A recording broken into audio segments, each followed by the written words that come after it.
Hold on. Try this. Check one. I got it. Yeah, check one, check two.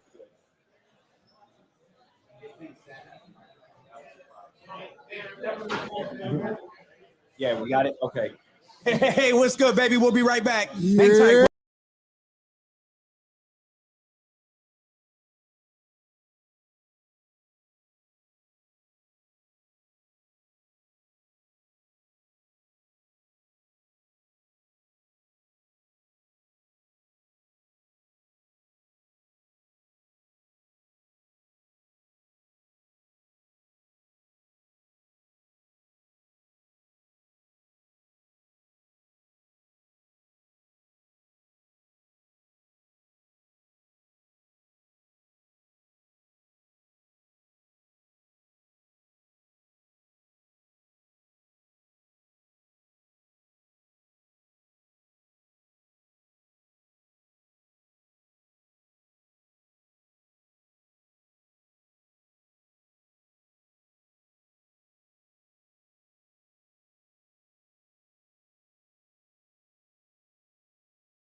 Thank you, man. I didn't even have to show you nothing.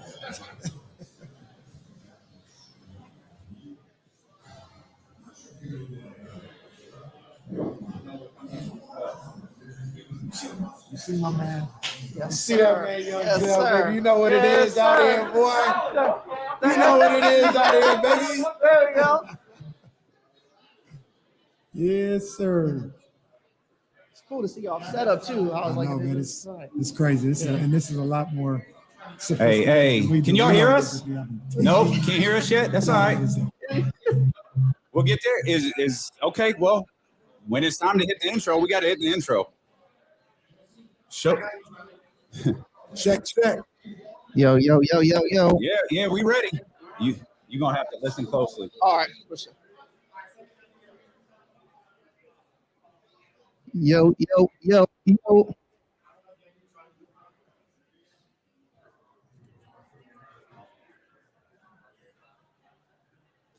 That's all right. You're nothing wrong with a little hiccups. That's all right. That's all right. We on the mics out there.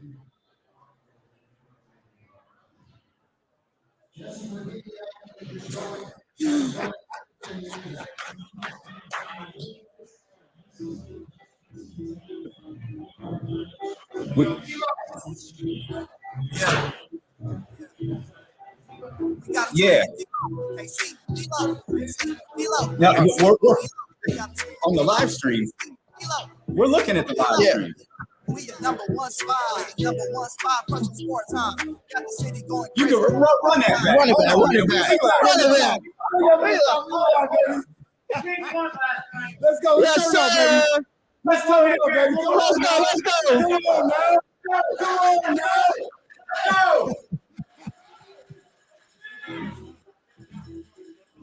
Let's go, Tim.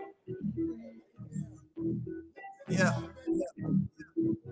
We got him screaming D-Lo, KC, D-Lo, KC, D-Lo, KC, D-Lo. We got him screaming D-Lo, KC, D-Lo, KC, D-Lo. We are number one spot. Got the city going crazy when we work hard. We talk to, but we ain't doing we at first time. And when you need the real reasons to search hard. D-Lo, KC, D-Lo, KC, D-Lo, KC, D-Lo. We the number one spot.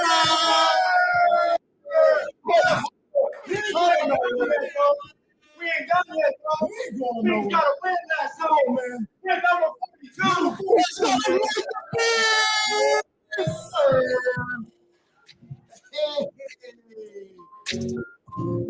Hey, hey, hey. They do not know what's campaign. When all the way that's a sex campaign. Talking about us is a bad thing. What's that? We can Sacramento crazy. Yeah, we back with it. Another county going crazy. One sack with it. If you got it, that's saying ain't no back. This is real right here.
Come on, in here to the first ever live edition of VOC from 32 Blue Street inside Sky River Casino. I'm Damian Borling. Yes, sir. Acknowledge. That you are here with us. If you're watching on twitch.tv/ESPN1320, if you're watching on youtube.com/ESPN1320, if you're listening on 1320 AM, if you're listening, well, I think 98.5 FM is carrying March Madness. So wherever you are, and if you're live here inside Sky River Casino, man, we thank you so much for being a part of this. We have a day planned for you. Our man's the Statty Batty. Will Z is in the building. Will Z is going to join us. Coach David Patrick is going to be with us. Sac State Hornets men's basketball coach, the hottest free agent in radio, Kyle Madsen, is going to be with us coming up today. Your 1320 Kings insider, James Hamm, is going to be with us. We're going to be celebrating the Dope One's birthday all day. And most importantly, we're going to be celebrating win number 42. Come on, man. Get up. Turn it up. Sacramento Kings. Winning team, 42 wins. Come on, man. As the Sacramento Kings, they got the job done last night. Hey, it wasn't pretty. It was not pretty. Got in, I mean, you heard this over and over and over again. They got into the hotel at 3:30 a.m. and they just slugged it out with Brooklyn. And, man, what a sigh of relief for this fan base. 16 years in the making. Come on, man. Come on. 16 years in the making. Only the 9th season over 500. The only Mike Brown, the only coach not named Rick Adelman to finish with a plus 500 record for the Sacramento Kings. Come on, I mean, it's really. I'm hesitating saying this because the job's not done. There's things that need to be done for sure. But I'm just sitting there yesterday and I'm watching the game and I see 42 wins and I see everything that you rattled off and I'm like, this really is a dream season. Man. Yeah. This really is a dream season. Yeah. They got 42 wins. There's 13 games left. Yep. This could be a 50-win squad. Crazy. Yeah. This is crazy, Yeah. man. I'm loving it. We talked about it yesterday as far as enjoying the moment, enjoying what's going on. And I'm doing my best to enjoy it. I'll tell you that right now. I'm enjoying every second of this, whether it's Drake bars, whether it's bringing back old clips of Tim Bontemps and what he had to say. All this, I'm enjoying it all right now. No doubt. We've got receipts on everybody. By the way, y'all ready for live Drake bars? Live Drake bars. Oh, no, we got live Drake bars up here. Drake bars are going We got live Drake bars. We got live Drake bars up here, baby. You know that 101 that the Kings scored last night, and I'm getting in full Will Z mode here. but that 101 was the lowest point total in a win for the Sacramento Kings all season. Their previous low that they won was 106 against Cleveland.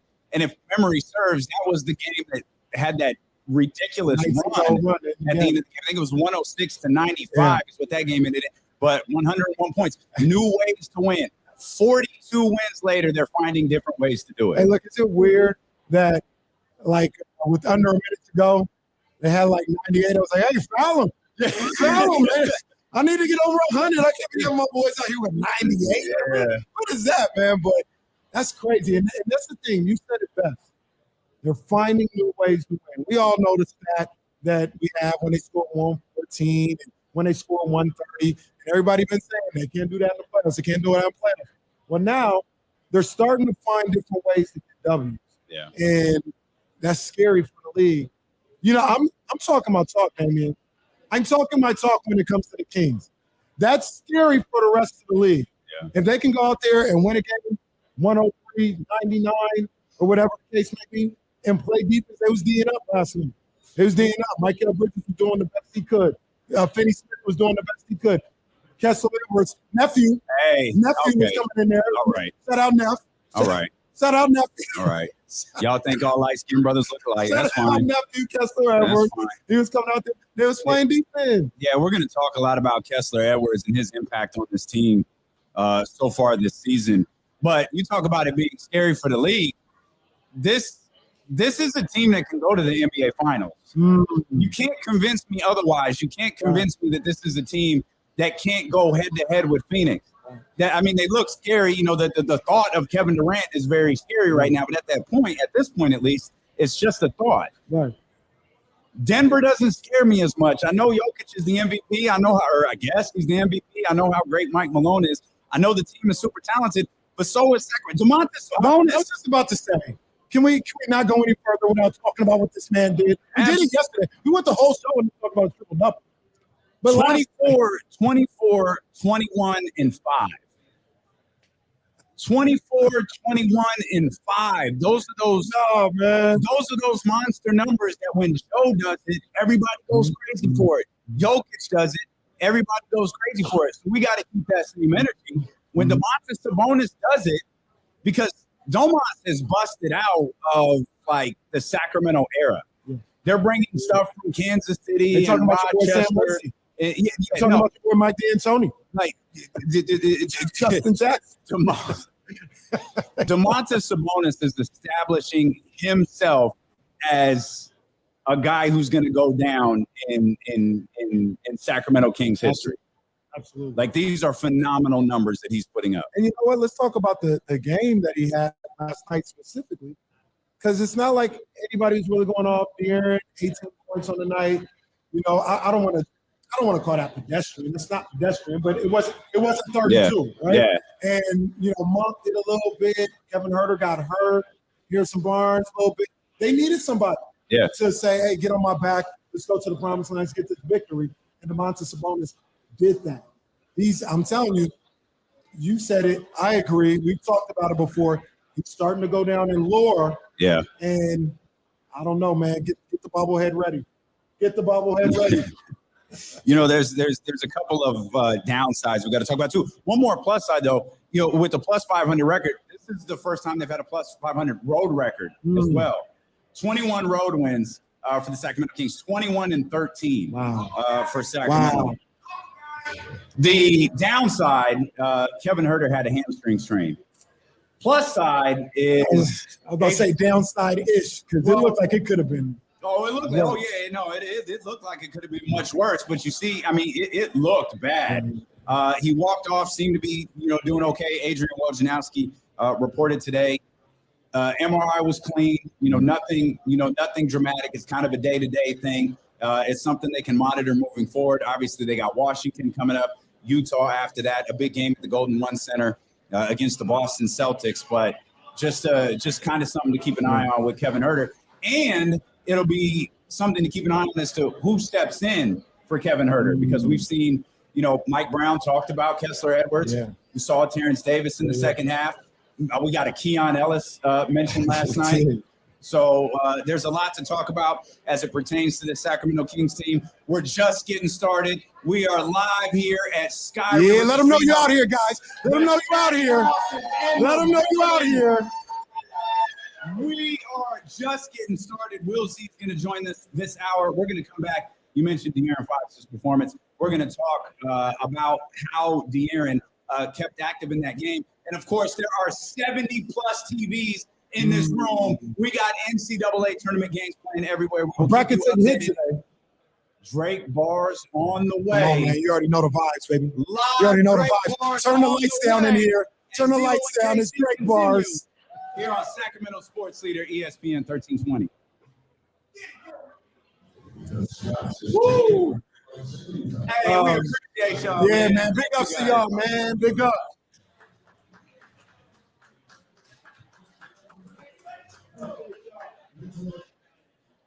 We're still learning like a few minutes to make sure you guys hear everything all right. But man, thank you guys so much. We appreciate it.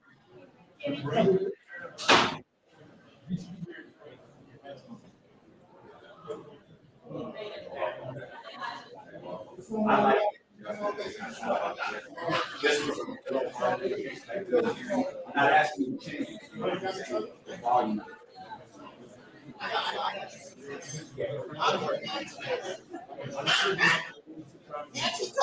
You know she always late. You know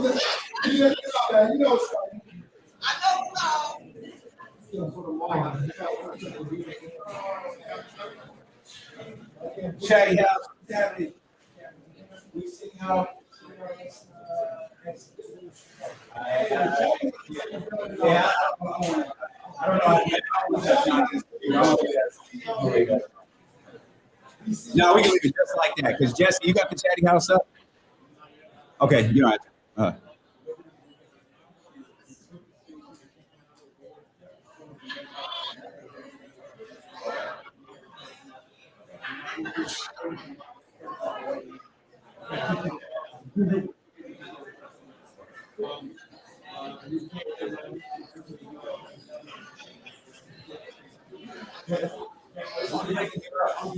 Yeah, as long as they can hear us. Okay. Oh, so we can keep talking. Okay. Okay, yeah. Can we get a little bit more? Y'all need a little more volume out there? Where's Kelly? Y'all need to get a little more volume for the crew out there? We're working on it already. Shout out to our man Jonathan, by the way. Yeah, man. Shout out to Jonathan. Jonathan getting the job. Shout out to our people over here at Sky River, man. They've been hooking us up, making sure everything going smooth, man. So big ups to the people over here at Sky River. Shout out to all my people. I see Monterey Trail on the building. Everybody shout out Monterey. On the radio.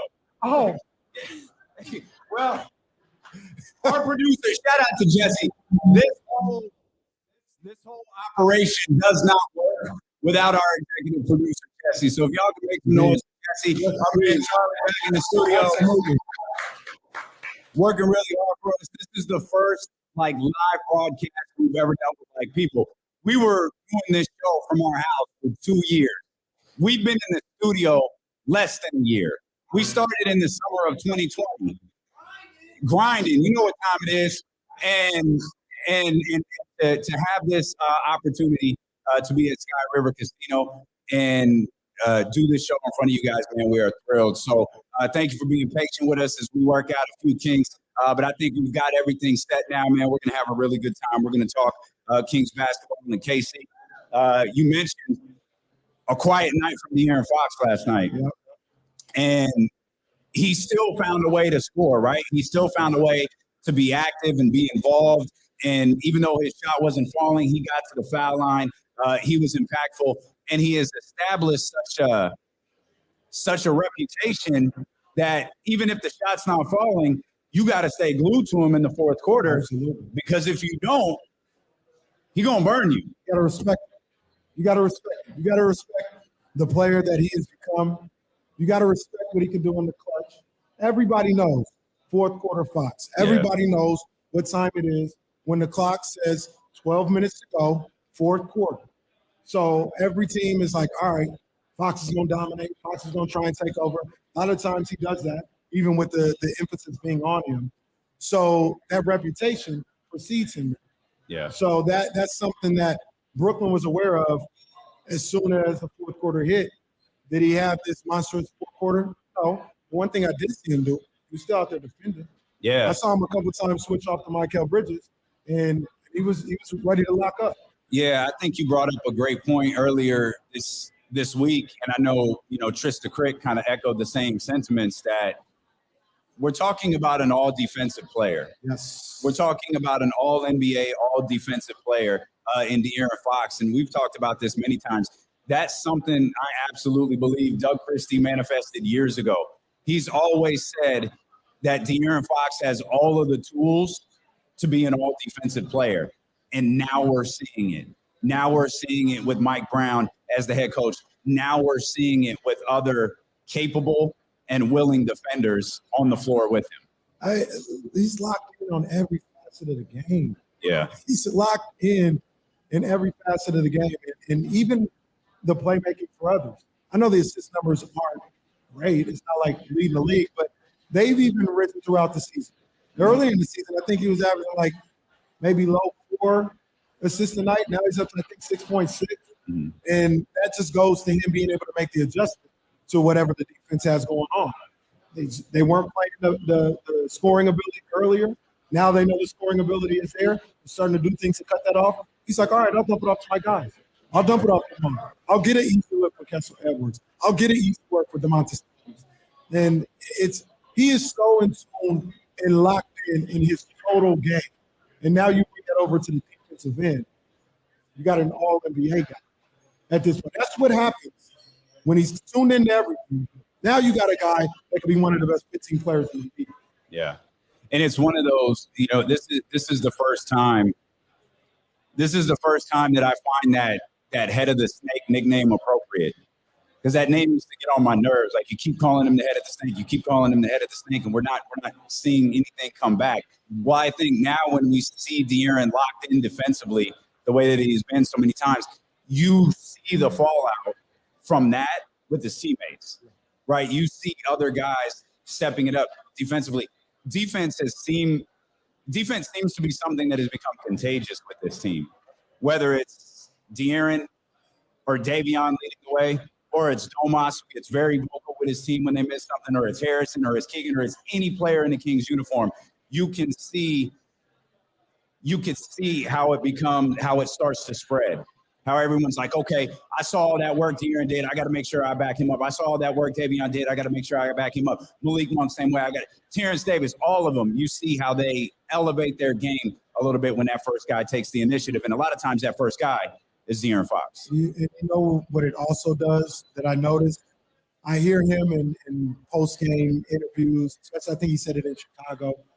But he talks about the confidence that his teammates have in him and how that empowers him. Yeah. Right? Like, he's not just doing it like, well, I got to do it. I don't care if he follows me or not. He knows that his teammates believe in him, and that empowers him. That emboldens him to go out there and do things on the offensive end. But also, like you just mentioned, set the tone on the defensive end because he knows they're watching. And the true leader that he is, he's like, all right, I know they're watching. I got to make sure I show and prove. And like I said yesterday, it started on the defense. And I thought, I don't know what the numbers were exactly, but I saw in the fourth quarter when Bridges tried to take over, got a couple of phantom calls, got a couple of superstar calls where I was like, wait a minute. I know my partner said he thinks he has Paul George potential, but he ain't there yet. How is he getting that call? De'Aaron said, don't worry about it, Casey. Don't worry about it. I switch. I got him. Yeah. And he set the tone. Yeah. Yeah, and that was a Brooklyn team that was fighting. And I think what it really boiled down for them late, they couldn't hit shots. They couldn't hit that big-time shot, whether it be Bridges or some of the other guys, Cam Thomas, some of the other guys that we like. They just couldn't hit that big shot because you saw the Kings. And I was watching Mike Brown's press conference. That man looked exhausted. He just looked absolutely – and I'm sure the 42 games was weighing on him. He won't admit it, and nor should he, but I'm sure the weight of 16 years, the weight of only being the second winning coach in Sacramento Kings history, I'm positive that stuff weighed on him. And combine that with the travel from Chicago, the late arrival, the quick turnaround, a tough Brooklyn team. Man, Mike Brown was exhausted at the press conference. I think the Sacramento Kings were exhausted in the fourth quarter. And when their shots didn't fall, thankfully, Brooklyn's didn't either. And the Kings were able to make a few plays to ensure that they walk away with a victory. That was a tough situation last night. Like, we kind of gloss over the fact that they went Chicago to Brooklyn. Usually when you have these back-to-backs, you're at least staying in the same time zone. You know, I don't, you know, shout out to Delta. I don't know what the flight between Atlanta and Charlotte is, but it seems like something comparable to San Francisco and LA, right? Like it's an hour 15 minutes, staying in the same time zone. This is a relatively far flight. Yeah. They lost an hour into the time zone, and they had to be ready to go. That was a tough situation. They battled and handled business. And like you said, Mike Brown, I think he felt what they had to go through, and he was helping push that team through. And shout out to those guys because they actually got it done as well. And that's where the second unit stepped up really big last night. That's where it was great to see Trey Lyles back on the floor for the Sacramento Kings last night because, one, he had slightly fresher legs than everybody else. Not a ton. It's not like he got a ton of rest. He missed the game 2 days ago and played in the one last night. So it's not like he really got a chance to catch his wind. But he was a little bit fresher than everybody else. And we saw three guys from that second unit scoring double digits. And it's that bench. And we've been talking about this for months now. That Kings bench feels like the difference between, you know, going to the playoffs and advancing in the playoffs. I don't know how many benches in the NBA compare to Sacramento's. They're legit. The Kings, like Malik Monk is capable. Malik Monk had a great night last night. Malik Monk is capable of 40, 30 at any minute. We know what Terrence Davis is capable of. Trey Lyles is as steady as they come. And now, with the steal of the trade deadline, Kessler Edwards is becoming a valuable part of what Sacramento is doing. So let me ask you something about Nephew. Let me ask you about Nephew. So you think he can step in and be part of this rotation, be more than a KC situation? This is a guy that can bank on his minutes every night. You think he has that capability? I feel like he's already been more than what KZ was in his situation. And I think Mike thinks he can be more than what KZ was in his situation. We saw we saw them on the second night of a back-to-back. Kessler in both of these games got run. Like Kessler Edwards has been getting consistent run. And now I think the thing to watch headed into tomorrow night's game against Washington is who starts in. I'm assuming Kevin Huerter isn't playing tomorrow. Obviously, I have no idea. No damage in the MRI revealed. I'm going to assume he doesn't play tomorrow. I think the story about who starts in his place. Is it Kessler? Is it Terrence Davis who started the second half? Is it Keon Ellis getting a call up and getting some run? I think either way, Kessler Edwards is getting a lot of run moving forward. I think so too. When you talk about specifically the starting situation, I think it's TD. You think Terrence Davis starts? Yeah, I think it should be. I don't, and I kind of expect Mike Brown to do that, but I think that's the way to go about it. He's been in that role before. He's used to that. The rest of the team is used to that. What it also does is he's able to handle that, and it keeps everybody else in their same flow, their same rotation, whatever the case may be. So yeah, I'm going TD. I don't want to say hands down it's an easy choice, but it really is. No, I kind of think that it is, and I think there's a balance there too, because you could put Terrence Davis, who may not be the strongest defender, but you could put him in with that first unit and allow other guys to kind of pick up the slack while keeping Kessler Edwards in with that second unit, allowing Malik to cook a little bit more, allowing Malik to work, or Trey Lyles. It's the same reason Malik never starts, right? Because it allows him to stay in that role that he's comfortable with. And that's the same thing here with TD, Kessler not starting, right? Like TD starts, that's kind of his role, right? Huerter goes down or can't play, TD, you're getting the start, right? And he's used to that role. Kessler isn't thrown into the first team or anything like that. He's still coming off the bench. If the minutes distribution ends up being relatively the same, but the roles stay the same, which is more important. Is this the first game Kevin Huerter's missed? No, he missed Toronto. Or would it be? Toronto. That's when TD started. Oh, okay. at Toronto. Okay. And TD had like 22. Oh, that's right. That's right. And I think there was another game, I think, too, because we questioned whether Malik would start. Was it? I don't think it was Portland. Was it Portland? It's probably not important because if you went with Terrence Davis once, you probably went with Terrence Davis both times. Mm-hmm. But what I was trying to figure out is who went in that first one. Obviously, Kessler Edwards wasn't on the squad. Here's another thing of note, though, as we're talking about Kessler and how Kevin Huerter's potential absence may impact the rotation. We saw Kessler close in place of Keegan Murray.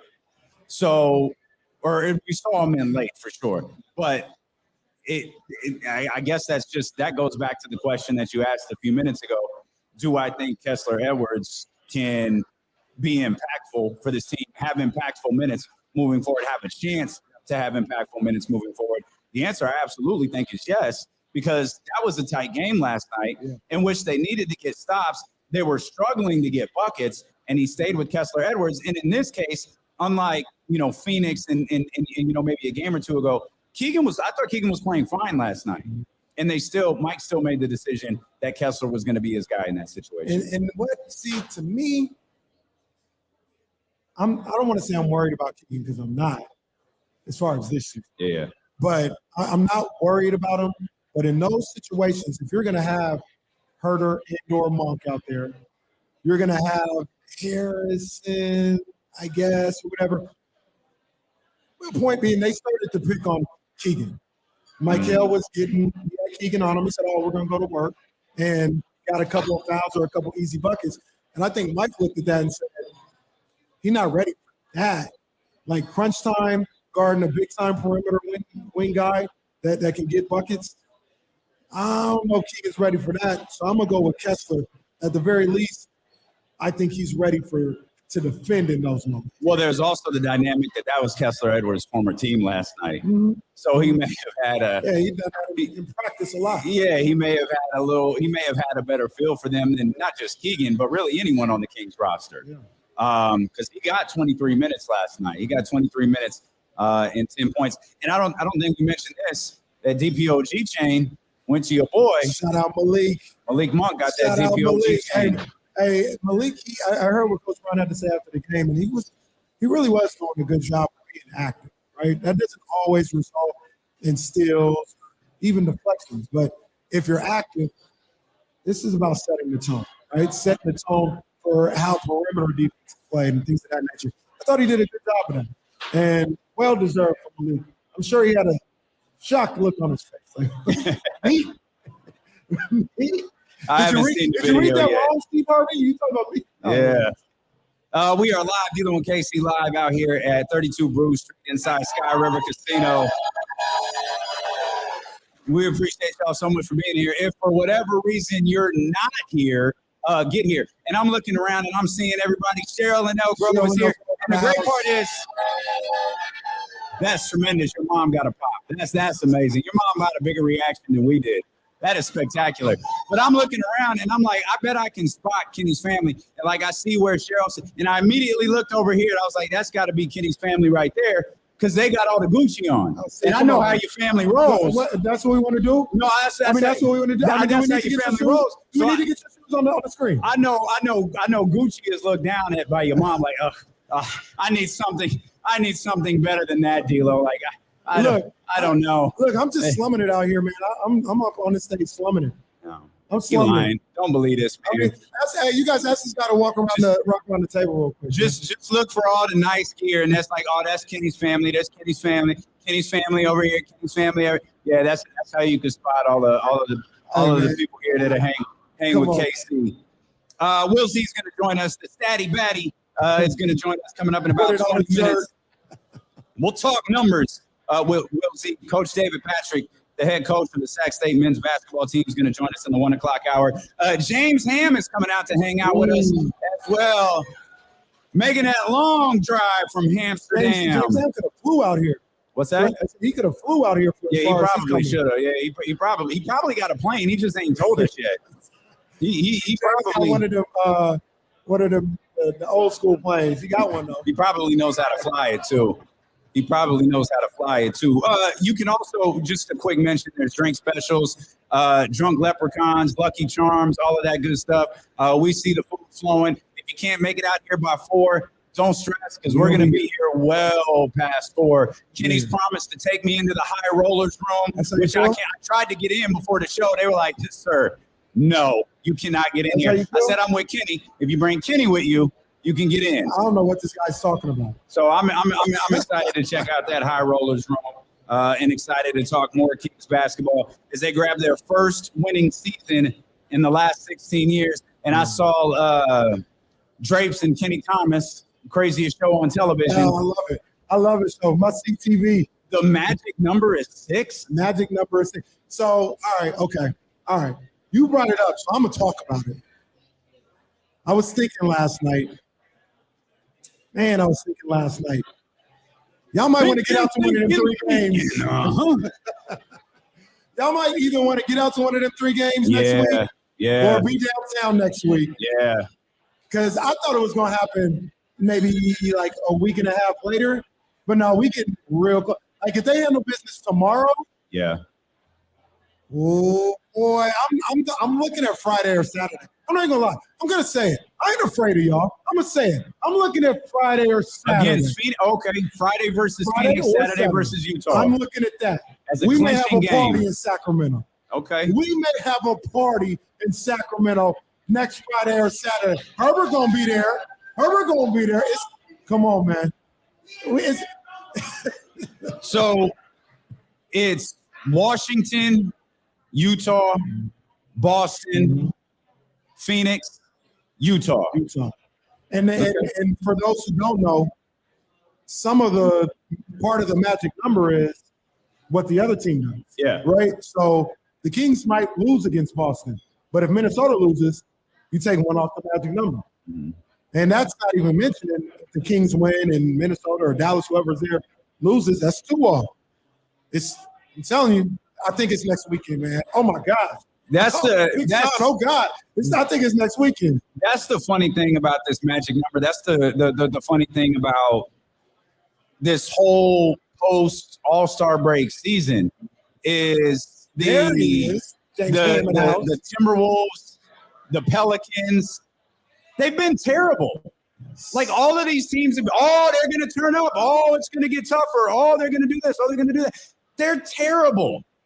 A combination of they're terrible and the Kings have been great.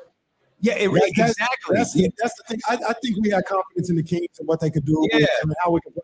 Once again, I'm not going to lie to you. I didn't say they were going to go 10-2. Yeah. I didn't say they were going to go 10-2 out of the All-Star break. They got the best record since the All-Star break. I think now the only 2 teams that have won 8 of their last 10 are the Bucks and the Kings. Man. The 2 teams that'll play in the NBA Finals. I'm ready. Sorry, Jesse. Well, maybe the Celtics too. Sorry, Jesse. Jesse did give you a look. He did. Yeah, I caught that. I caught that. That's my bad, Jesse. Hey, look, there's no glass to protect you today. I know. There's no glass. Jesse gonna throw something at me. I want to make sure we show love to the Chatty House too that couldn't be here at Sky River Casino. Everybody on YouTube.com/ESPN1320, Twitch.tv/ESPN1320, and of course everybody listening on 1320 AM. Wherever you are, we appreciate you being a part of this. We know how exciting it is for the Sacramento Kings to finally clinch their first winning season in 16 years and so much more ahead. Like the possibility of 50 is very real.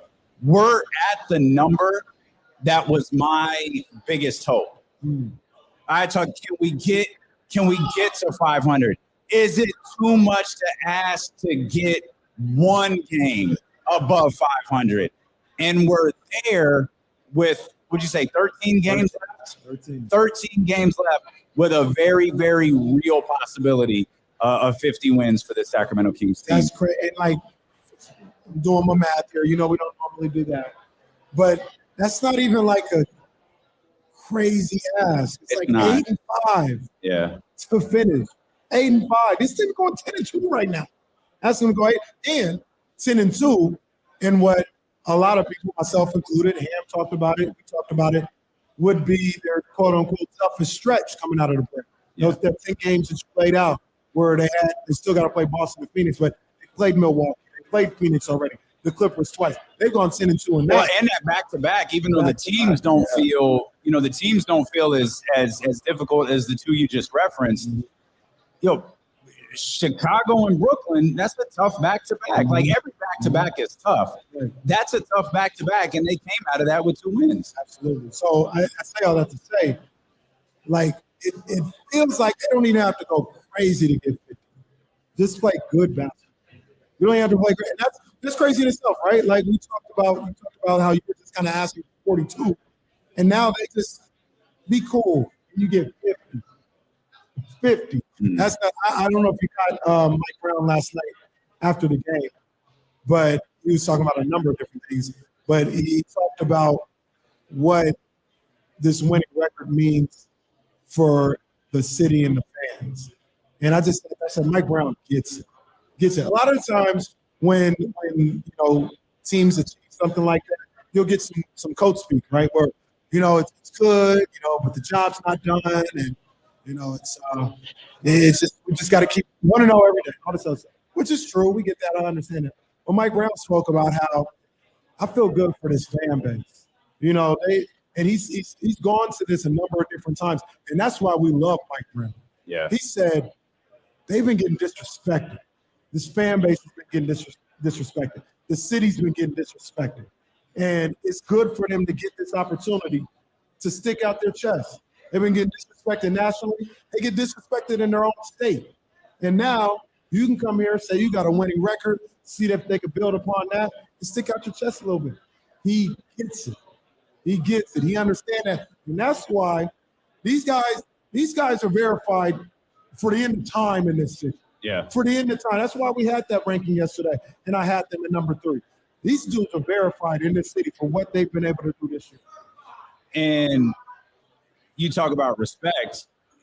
Jill Adge just forwarded me something from NBA.com. They got Domantas Sabonis 6th in their MVP rankings. Now, we know if there's a race, it probably boils down to Jokic, Joel, and Giannis.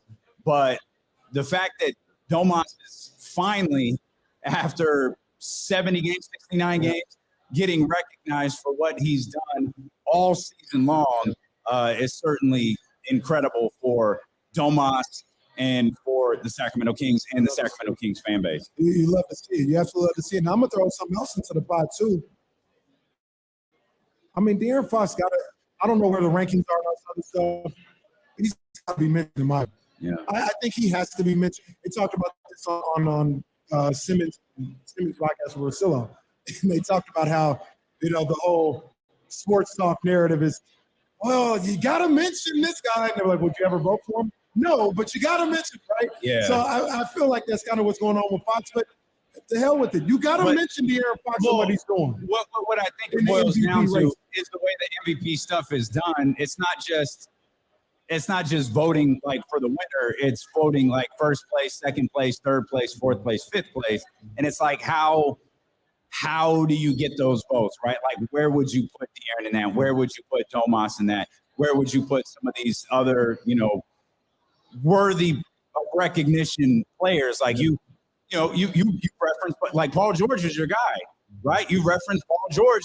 He was a fringe MVP candidate once. He was like third, right? So once you're outside kind of the top 2, I think in this case, it's going to be outside of the top 3. Once you're outside of that, you're that fringe MVP candidate.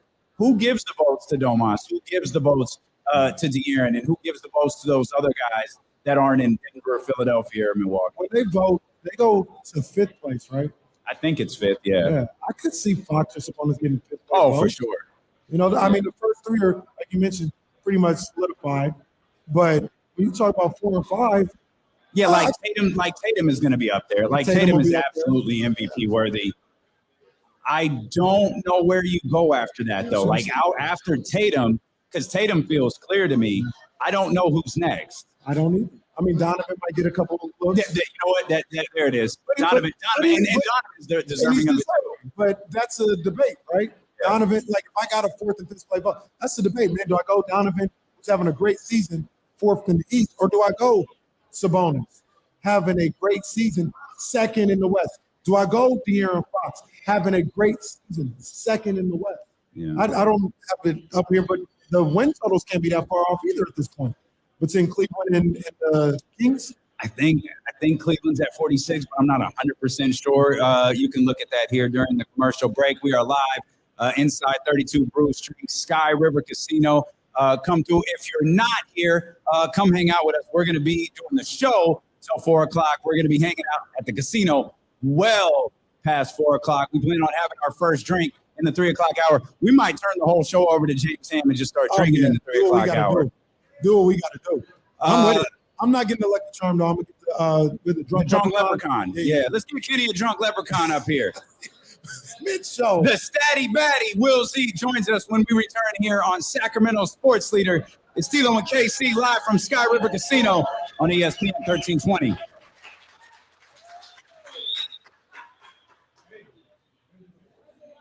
We forgot to do Drake bars. That's all right. He was in the flow. We got to get Will over here. We're going to do him right here. Can y'all hear us okay? Oh, we good? Okay. All right. Put your hand.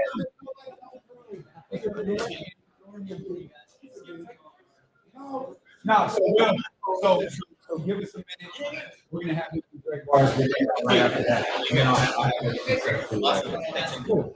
Are we gonna have you help out with him, or nope. Can you wait a little bit longer, and then after Coach David Patrick, I'll bring you up, and then we're gonna bring Kyle up, and then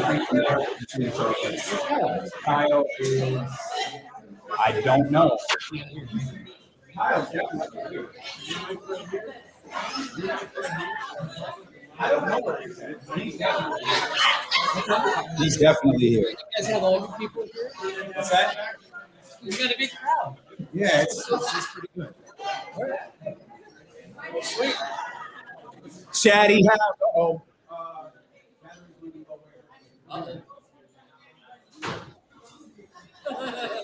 Scramble.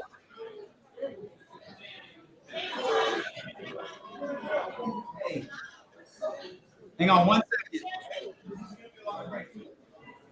This is what?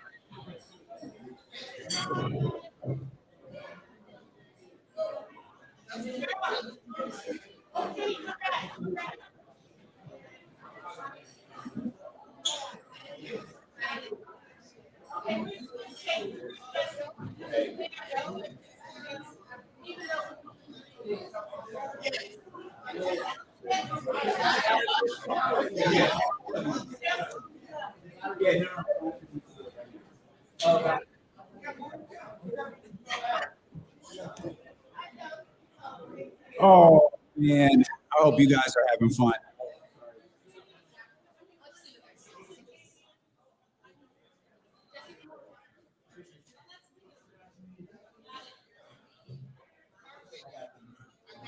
Chatty House, what up, baby?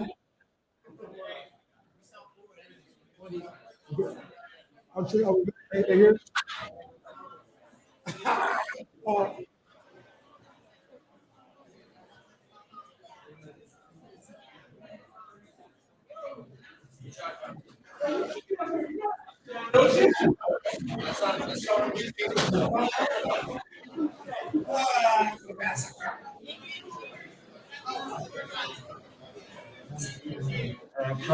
You are the man.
The radio.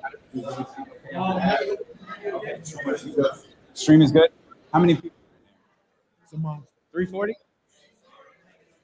It's a monster. It's a monster. Hey, we're good.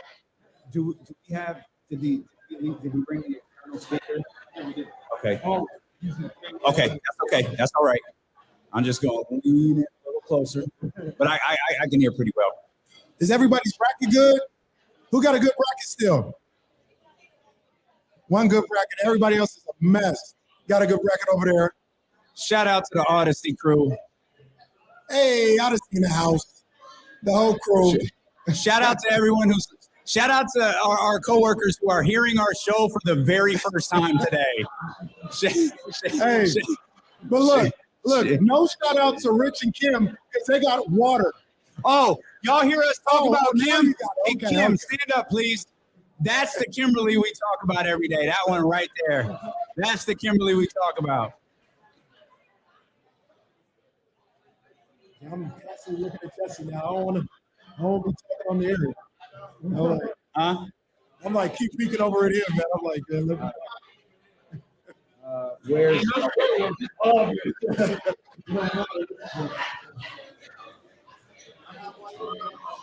That's the one that the people can talk to. That mic right there.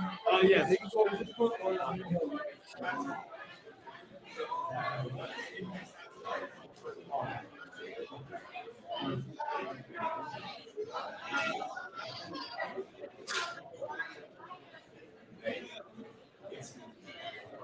I know, that's what I was thinking about. Yeah. Because it's gonna be the same as when Gail was. So I kind of, that's what I was thinking. That's what I was thinking. No one hold it against you. You'll be fine. You'll be fine. Yeah, buddy.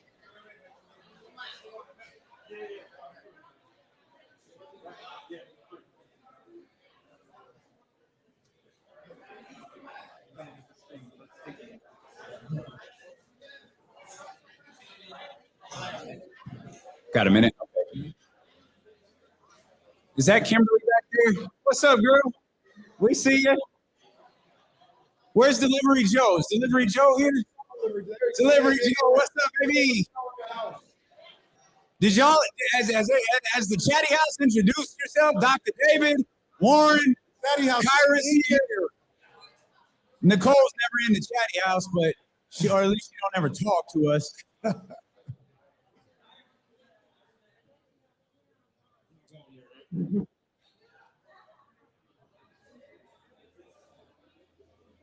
And then, where's my man? He's in the back. He had the D-Lo and KC hoodie. Did we style match? Where is?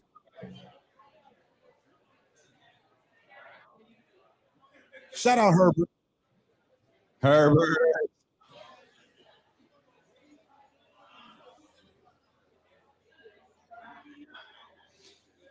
Whew.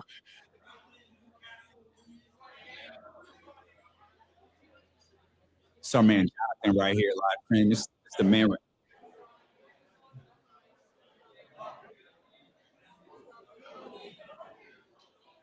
Back live from Sky River Casino, Dylan McKay here. Quick reminder, St. Patrick's Day is jumping off. Plenty of drink specials going on, plenty of food specials going on. We're going to get a drunk leprechaun, some Lucky Charms, the whole deal. Those are the special drinks available. Will Z, the Statty Batty, is going to join us in just a heartbeat. However, we promised a live edition of Drake Bars. We did. Yeah. Kings got the win last night. Absolutely. Win number 42. The circumstances are a little bit different. But if Zell can do it, then Kenny Caraway can do it. Y'all want some Drake Bars? Y'all ready for a live edition of Drake Bars? Hey, look, man. The Kings got their 42nd win of the season, guaranteeing their first winning record in 16 years. They went into Brooklyn. Shout out to my man H. Slim, but we had to do it too. Kings win 101-96, 40. Give me that beat, big dog. Yeah. I hear this on my speakers. You know, I used to freestyle this. I got to take it back to the old Funk Flex days on the Blackberry. Let's get it. You know the vibes. Let's get it. Lisa, what's my love? First one to be exact. Word up on Kiki. Cold party was make like hell of Peachtree, but I could never lose. Bars live here at 32 Brew. No sleep till Brooklyn, the Beastie Boys live. Keep the beam from being lit. The Nets really tried, but the mission was a fail. 10 had them boys in hell. Game was wild, like we out here talking kale. Whoa. I said the game was wild, like we out here talking kale. Whoa. You know the vibes. I didn't catch an R&B record there, so all I can give you is no sleep till. I didn't catch an R&B record in there thing, so I don't know what to. You missed the R&B record. You're right. I couldn't hear you. Well, does anybody know the R&B record? Anybody hear the R&B record? No, they didn't hear it. Avant and Kiki, our first love. Come on, what you know about that? I don't know. Hey, I don't know if he was outside though, bro. To be honest, with you. I need you to I stop. really don't know if he was outside, man. Like I said, you wasn't at Cal Skate when my first love was out there, bro. I'm telling you, man, that was different. That was a different time. That was a different time when you had to be outside. Warren, no. Cheryl, you want to get your kid? Tell me how it was at Cal Skate. Do you need to see my driver's license? I mean, You know how long I've been in this game? I know you've been in played that record while your ass was at Cal State. Oh no, man. Where was you at? Cancer. You No, talking about Avant? No, where was you at though? No, where was you at? Where was that? 705 J Street, downtown Sacramento. The world famous Club Ricky's. Come on, man. Y'all forgot who I was. I played when what was the other track from Making Good Love? Oh, or Reach Your Mind. What you know about Reach Your Mind? Read your mind. You always pull these random tracks that weren't hits. That wasn't a hit. Reach Your Mind wasn't hit? No. I can read Avant your mind. Avant had 2 records. I know what you're thinking. Stop playing. No. Stop playing. No. Come You're on. pulling album cuts. That is not an album cut. You B-side Caraway. That was on Video Soul. You B-side That was on Video Soul. Video Soul. Tell us, man. Cheryl. Hey, let's welcome to Statty Batty. Where's our man Yes, Will Statty C? Batty. Let's get Will C up here, man, our stat guy. Y'all give it up for Will C. Hey, man, hold on, man. Will C coming up here. I need some merch. I didn't know there was merch out here. What? Fresh off the presses. Come on, man. Will, Will, our guy got merchandise. Like, for those who don't know, Will started just numbers like during the show. Like he would listen to the show and we would be talking about De'Aaron Fox, and he'd be like, "Yeah, De'Aaron is 5 of 10 with 2 minutes left in the game." Like, what? Like, what are you, sir? What are you doing? I really just forced my way in. That's well, and he just did that every day, and now Will has become like the go-to guy for numbers, not just for D'Lo and KC, but you can't open up Instagram without seeing Will Z's name, Will Z's tweets on Sacramento Kings graphics. You can't watch the pre or post game without seeing Will Z stats. it's been amazing to get here, and I love because everyone will just like tweet at me like when they have an idea, like, "Hey, what's this?" And I'll just go and find it, and if I can. It's been amazing. So in my mind, Will, you're like that GIF from The Hangover. Oh yeah. Where it's just like the numbers and all of the signs running through your head. And like, is that what happens when you watch the game? Pretty much. Basically, I just look for trends. I mean, the biggest thing is knowing where to find everything. So it's like I'll just watch the game closely, be like, "Hey, Sabonis did a lot of this tonight," and then I'll go and check. It's like, "Oh yeah, he did that," and here's the number to back it up. And it's just kind of finding what I'm watching, and just that constant idea of what you guys say is the same thing. You guys say something, I'll think of an idea, and I'll go find it. What I want to know, because you do such a good job of like finding these numbers, and it's like, man, that's exactly what we were thinking. What's your thought when the numbers don't match up? Oh, it's so disappointing. was doing yesterday, fourth quarter fight, his three-pointers. Yeah. I was like, man, he ain't never missed 5%. Actually, he's shooting 31. Yeah, sorry. Kid. It's the worst one I'll put because every stat has a different level of effort to find. Some are just like right away. Some I work pretty hard to get the final number. And when the number doesn't turn out like I want, it's like, oh, man, well, there goes an hour. But usually it turns out. What stood out? You mentioned Domantas Sabonis. Obviously, he had a phenomenal game last night. What stood out the most to you in that kind of grinded out win against Brooklyn? I think to me it was Malik Monk and Sabonis. And Sabonis, his ability to just he has like different pockets of style of play with every other teammate. So him and Monk are exceptional in the pick and roll together. And a lot of that is Monk will run the pick and Sabonis will roll. We don't see that as much with like Herter, where Herter and Sabonis are a lot of on the perimeter getting him those threes. But Sabonis is shooting like 64% off of passes from Monk. And we see that last night where he's just so shifty getting into the paint. And Sabonis is right there for, I don't know how Monk makes those passes. Like just a little drop off. It's amazing. So that's kind of what stood out to me with last night with Herter going out and just Monk being able to kind of pick up that offense without Herter.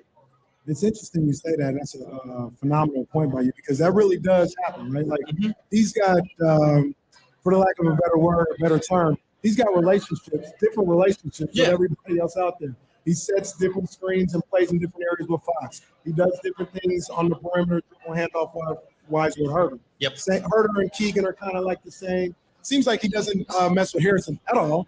and then him and Malik Monk have their own little version how they play basketball together, man. And all of it is seamless. Like all of it is like it shows how high their whole team basketball IQ is. Like they just play so well together and are such a smart team.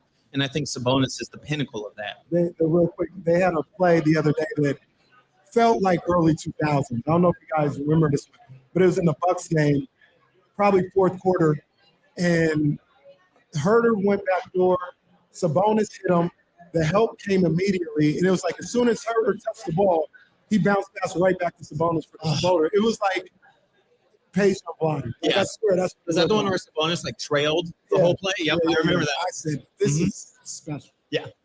You're listening to D'Lo and KC on KIFM West Sacramento 98.5 FM, KRX2 HD2 Sacramento, ESPN 1320, always live on the free Odyssey app. We're live on twitch.tv/ESPN 1320, youtube.com/ESPN 1320, live from Sky River Casino, 32 brews, 70 TVs playing the NCAA tournament right now, food and drinks everywhere.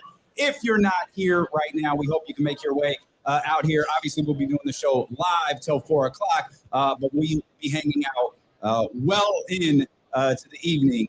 The Statty Batty will be with us. Sabonis now is the all-time leading rebounder for a single season or a single season rebound record. Yeah, in 67 years. Like how?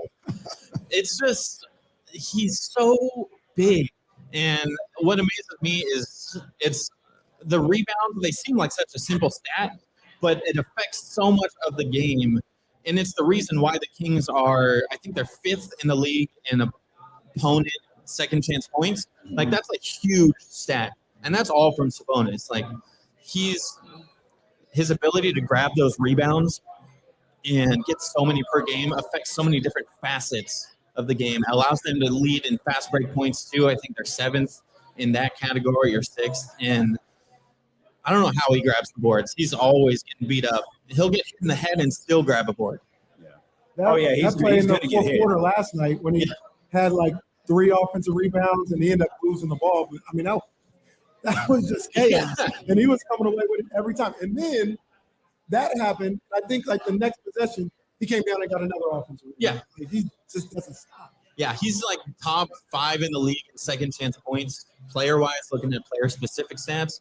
Like he just is so his hands, just such good hands, which is a very underrated thing for basketball, I feel like. To your point, last night, I thought I wrote this right. I wanted to make sure I checked on it.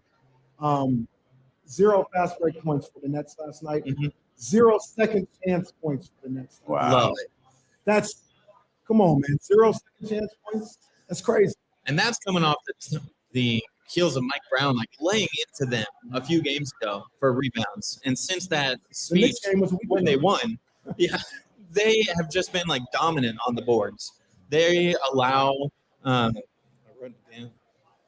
They're allowing like the fewest rebounds per game. I got too many notes on here. They don't allow rebounds. Like 41.9, fifth least in the league. So teams just aren't rebounding well against them. And when they do, Mike Brown lets us know, and then I'm like, okay, we'll get back on that. I love that. And that seems to be the spot where, and we'll talk more about this with James Hamm when he joins us shortly, but that seems to be the spot where Mike has no problem calling guys out. Oh, no. Because it feels like rebounding is such like a hustle effort type thing that essentially what he's saying in those press conferences, whether it's, you know, Keegan or some of the different guys that he's brought up, hey, you need to put more effort into this. Hey, you need to go out there and work harder. Hey, you need to do more out there to give your team a better opportunity to win. Yeah, and that's one of the things I love about Kessler Edwards is his knack for going after offensive rebounds is just through the roof. Like you'll see him, he doesn't always get them, but he'll always go to the ball. And that's such a skill being able to see it come off of the rim and know where it's going to go. And then having to hustle, like you said, Damian, to go get the ball. It's when you combine that skill with the hustle that Mike Brown is instilling in the team, you're going to get some special stuff. I know you're a stats guy, but you watch the game too. Where do you think they go with her being out? Do you think they stay with Terrence Davis and you know, keep that rotation, so to speak, intact, or do they start Kessler Edwards? I don't think Fleek's in the running. Does he start? I don't know. It's hard between because Kessler Edwards, he feels like more of a 3 or 4. And I don't know if him, Barnes, and Murray on the floor, how that would look together. It'd be a lot of length. Like that's definitely a big lineup, but I wouldn't be surprised if he went back to TD in that instance. Kevin Huerter's only missed 3 games, so we don't have much to choose from in terms of looking at it. But I mean, the Kings are 3-0 in those games, so I feel like TD might get the call just because that's what we've seen before. I feel like it definitely won't be Monk. I'm with you guys on that. He'll kind of keep the rotations. Is there any area that you think they're improving, or you can see that they're improving? Yeah, looking at the last 2 games specifically, their points in the paint, they've held teams to 36 and 30 points in the paint, and that's an extremely low number. They are one of, and again, it's not just the raw number, it's the percentage. Opponents are shooting like 51% at the rim in the last 2 games against them, which the lowest mark in the league is like 63.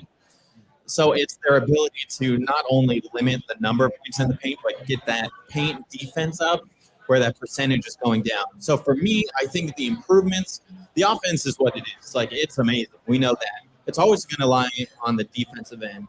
And what stood out, I know 2 games, it's kind of too small of a sample size, but that paint defense that they've shown recently, if they can keep that up, there's no telling what they'll do.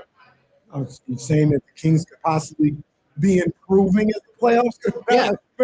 You can't do it. Could the Kings be turning up here in the second part of the season? I didn't think that was allowed for the Everybody Kings. else was going to do it. It's not allowed here in Sacramento. No, everybody else is going to play playoff basketball except for Sacramento. Yeah. Apparently.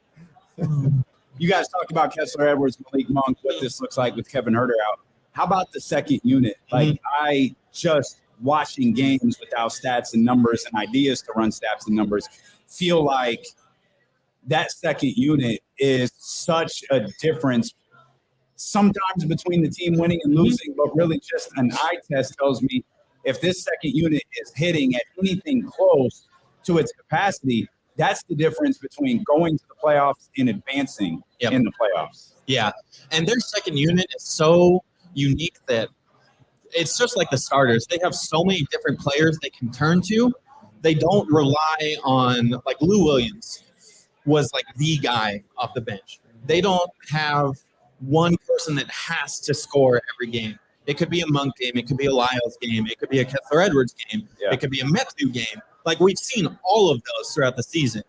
Anyone on the bench can go off on any given night. And by go off, I mean 15, 20 points.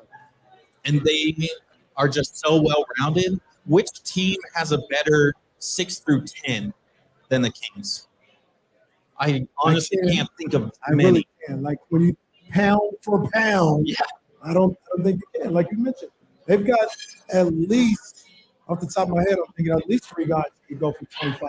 Easy. At any time. Yeah. At any time. And that's before you talk about Davion, who hasn't done it much this year, but we've seen it in his career that he can score at that level from time to time. So I agree with you, 6 to 10. Yeah. You might be talking about the Kings. This might be the dumbest thing I ever asked you. Do you have a favorite stat? Oh, I know you're big into fast break points in terms of winning and losing, but like, do you have a favorite stat? I think this year it's Fox's restricted area field goal percentage. It's the one I always come back to. I feel like I spam Twitter with it way too much too. It's like, I know I just tweeted this out, but here it is again. Well, I think Mark Jones was all over that tweet, right? The field goal percentage, yeah. That was the field goal percentage by defender height. That was fun. I mean, anytime Mark Jones quote tweets a tweet, that's a big time. But it's just, I don't know. The Kings team has so many good stats this year where I'm so lucky. Yep. No, they are so good. Like, there's no limit to the good stats I can find. It's amazing. And it's maybe just that. I don't have a favorite one because there's so many to choose from. Offense is crazy. I got to notice that. I found something yesterday looking at the Kings history. What is assist percentage? Oh, I don't know, but I can find out. Yeah. The NBA has the glossary. It's in their basketball reference. Mike D'Antonio is the Kings leader in assist percentage, and Justin Jackson is the Kings leader in turnover. Yeah. Poor guy. Oh, they man. left that one out. Oh, Justin Jackson. What a time. Hey, I just want to ask him real quick. Since we're not going to see you, do you have anything with Washington, like something to watch before? I haven't looked at the numbers yet. I'll dive into them tomorrow morning, but yeah, I don't have anything. I wish I did. Gotta stay tuned. Gotta stay locked in. Follow Will Z, follow ESPN. Well, that first game wasn't good. No. That was the bad Christmas time. That's the one that let down your whole family. The whole family came to see the beam and saw the Wizards destroy the Kings at the Golden One Center. How did you start? Like, how did this all start? Like, I outlined how it started with us, but how did it start for you? It started with you, actually. Oh. So I don't know if you remember this, but you were doing the podcast at the time, and you had the text line, and it was Willie Cauley-Stein was a free agent. Shout out, Willie. Oh, man. And I wanted to try and figure out how much money he'd make and, like, what percent of free agents move around. And text you this, like, probably made no sense because it was just, I didn't know how to word things. But I sent you the text on the text line, and I don't remember if it was that one or another one that I did. You gave me your personal number, and I just started, like, texting you, and it all grew from there. So, like, literally, you have propped me up and helped me get to where, like, I would not be here without your help. And I can't say thanks enough. That's cool. I didn't know that. That's dope.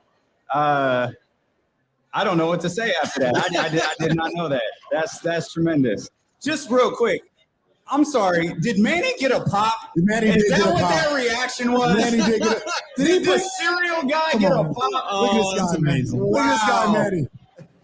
Bryce, I see you. Mark, Bryce welcome in the house. everybody Mark in here. the house. The Chatty House is in the building here at Sky River Casino. Get in on the action. Sky River Casino is the place to play with over 2,000 of the newest slot machines and over 80 table games. Sky's the limit. Kenny's getting us all into the high rollers room when this broadcast is over at 4 o'clock, baby. You know, shout out Kerry. We rolling with the high rollers, man. Will Z, we love you, brother. We appreciate you. guys. Thank you so much for being a huge part of this show. I see Coach David Patrick, the head coach of the Sacramento team. Coach CP joins us when we return here live from Sky River Casino with Stilo and KC on Sacramento Sports Leader, ESPN 1320. Man, you almost got me with that. That's tremendous. That is tremendous, man. Thank you. Thank you. Enjoy the rest of the cross. You guys have a good Yeah. Thank you, brother. Thank you. I have much fun. I'll run numbers. If you guys are doing social media, I don't know. if you guys are on social media, make sure you tag us. Make sure you tag Sky River or airdrop it. Do that too. Have a good rest of the show, man. Come on up here, DP. Y'all make some noise for the head coach of the Sac State Hornets.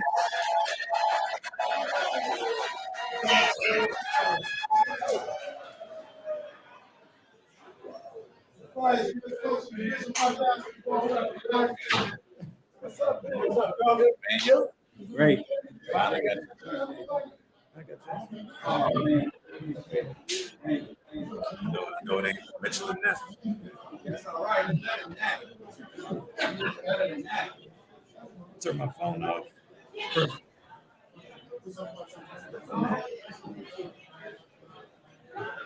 Yeah, we'll talk, programming. We'll just talk. We'll just hang out. Yeah, we'll just hang out.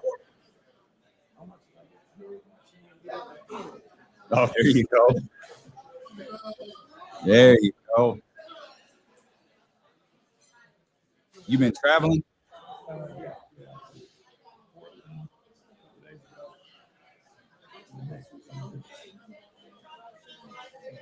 You know, it's open for us. Yeah, she called me. She called me yesterday morning, like 5 o'clock. She's like, I just way too long between the selection and the start of the tournament. Where's their first game? They're hosting. It's tomorrow. They got Iona tomorrow. Right before on TV is Duke, Iona, Sac State, UCLA. I'm staying. I just because we're hosting the event. You know, we're hosting it, so I wanted to go down there with Mark. It's just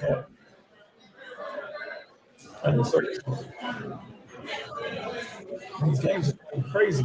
Yeah, man. That's what makes this all fun.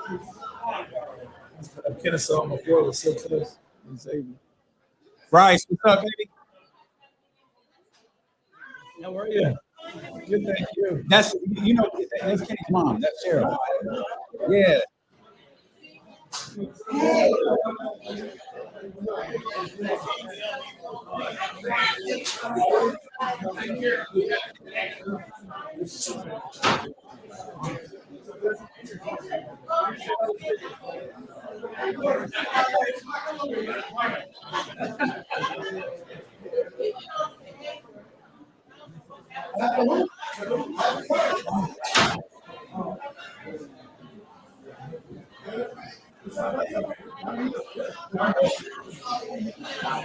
You look great. There's a single thing on the planet Earth that you look at.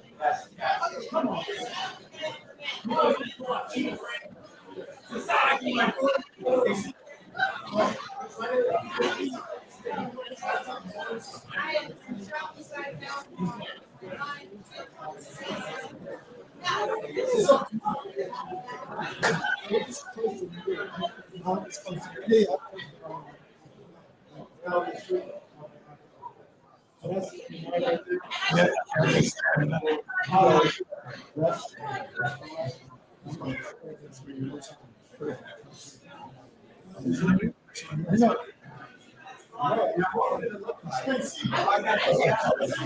Huh? No, not yet. You got the baby.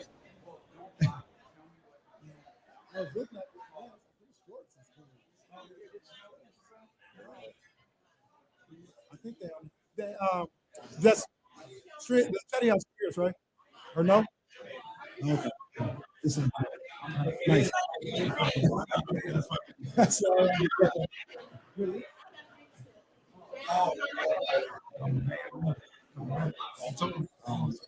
that's it. Yeah, I like the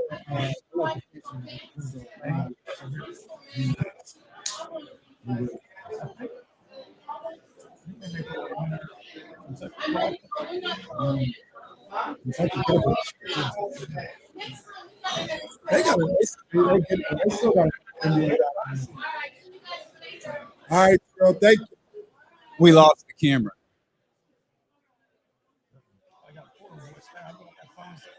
If y'all can hear me, don't go anywhere. I mean, stream the chatty ass StreamYard. If y'all can hear me, don't go anywhere.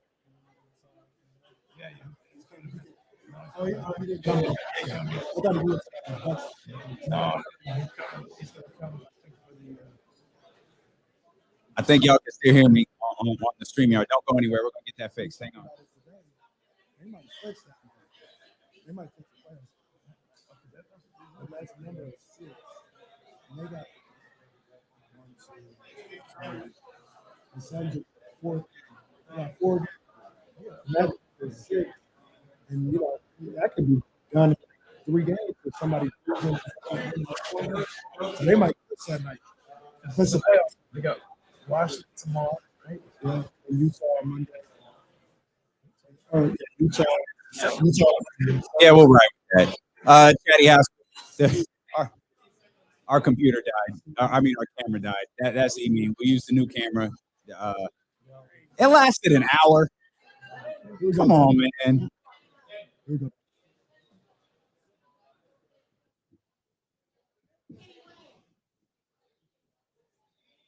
Back live here at Sky River Casino, celebrating St. Patrick's Day, the March Madness tournament. Hey, you're in fine, dude. We about to be family, bro. We about to be family. The whole time. I mean, we family, but we about to be family. Yeah. We welcome in the head coach of Sac State women's basketball, or Sac State men's basketball, our man, Coach GT.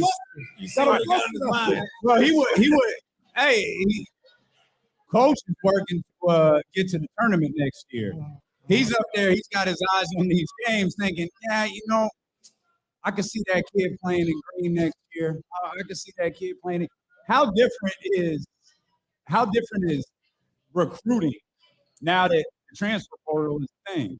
It changes so quick. Like we lost last Tuesday, and I'm on the plane, and on Wednesday. You ain't rested yet. Not rested, man.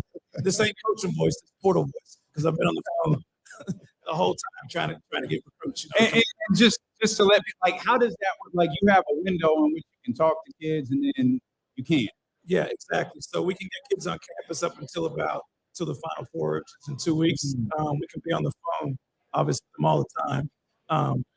This day and age, kids put their name in the portal. It's like a free agency. You got to get after them. And you want to be the first school to call and then try to get in front of them. Let them know they're wanted and they're needed. And you know, the funny thing is, we kind of joked about it, Damian. It's like, man, they might end up having a trade deadline in college basketball. It's like in the portal move in the middle of the season. They need it. And then with this whole NIL thing, they get money too. So listen, the pros. And how much, like, so the NIL is still such a weird thing, right? Like name, image, and likeness. Like, how are you allowed to like talk about it? Is it like because it's legal, but it still feels like it's kind of a secret? It's weird. You're not supposed to talk about it. You can kind of say, hey, I think you can get some money over here if you call D-Lo and Casey. You know what I'm saying? But that you can directly call. I see him. Louis Vuitton. See, Coach. We showed up at the game the other night, and I knew I looked good. Like we just knew, like we were on point. We were like, hey, let's go down. Let's go see Coach Patrick. We get to Coach Patrick's seat, just walk of shame up the stairs, like we ain't in the same zip code. Off like that. We ain't even in the same zip code as Coach Patrick. I got to try to have the swag to get these kids, man. Yeah. So yeah, I mean, you laugh, but how real is that? Like the way you dress, the way you look, how you present yourself, like that's got to go a long way with an 18-year-old, a 19-year-old. I think it helps. You know, I try to be a player's coach. Obviously, I'm hard on them. It's trying to be hard on them, but I try to be in what they're into, whether it's the music or IG and all that stuff they're into. My fashion. What you hate? Huh? What you hate? Yeah. Yeah. I hate it because I think it influences them too much in a bad way. Yeah.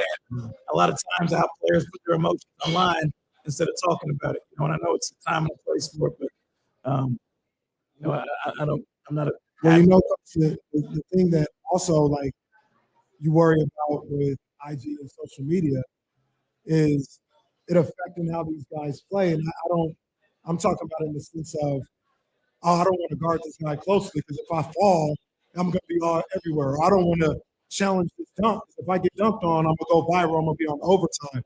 And as a coach, how do you get these guys to be like, man, don't worry about that, man. You got to do the best basketball play that you can at that particular time. I think talk about it early on. That's one of the first conversations we have about obviously it's a world that we live in, so I have to embrace it. I don't love it, and I embrace it. But I think you have to talk about it. And all that matters is the circle, which is our basketball circle, what we call our family, and that's all that matters. Your parents got their opinions. They don't know what's going on in the day-to-day, nor do your friends or coaches. So you try to talk about it, but as you see the NBA, it becomes an issue, and we do the same stuff.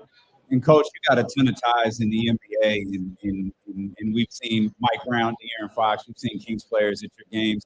Obviously, last night was an amazing night for Mike, that coaching staff, that team, this fan base, this city.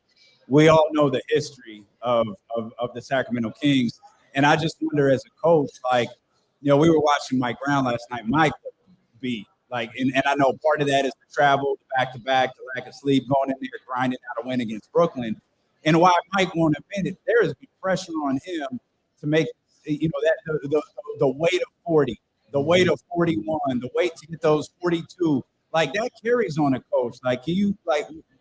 What is the coach's perspective on? Because you're kind of dealing with the same thing as Sac State. Traditionally, not a winning program, everyone's turning to you all right, we saw a big turnaround this year. What's next? Look, I think it changes, right? You're usually hunting teams when you were the Kings to start the year. We're hunting teams. It's different when you become the hunter. When that target on your back becomes big, and from our perspective, when they come to Sacramento now in the NBA, they're trying to win. They're coming to go get them. And so the mentality of your staff and your team has to change so much more. And it's harder. I know, even for the GM, I think Monty was doing awesome, but he had some pressure. And now it's not make the playoffs, but be a 5th seed or 3rd seed or 2nd seed. There's always mounting pressure, and that's same for us at Sac State. I think we started off 11-4, and everybody thought we were going to go undefeated, and that wasn't the case. And that pressure built with our team, and we got cracked a little early, then we fought through it. So learning curve, but something that you want. You want to be the hunted, and I'm so glad the Kings are in that spot they are right now. Do you think, speaking about State, do you think you guys kind of gain the respect? Let's just stick with the people in the Big Sky with the way you played. Maybe they had a certain perception of what playing Sac State might be. And they saw what you guys did in the preseason. They played against and hey, what you know, coach, it's a tough night every time Sac State is in front of us. I think so. I think so. Even if you looked at our games down the stretch, nobody overlooked us, playing Montana State, the 2 top teams in the league, and going down to 1 possession. But we got respect through the league, and I can tell it nationally. I can't schedule games now because nobody wants to play us. The fact we went and won at Fresno State, the fact we beat Long Beach State, now it's hard to get those same teams to schedule us next year. And that's the challenge we have, but the challenge that you as well. Sac State versus the Blind Sisters of the Poor at the Nest. I'm trying to get them. How different is, because you've coached pros before, players that have gone on to be pros in different leagues.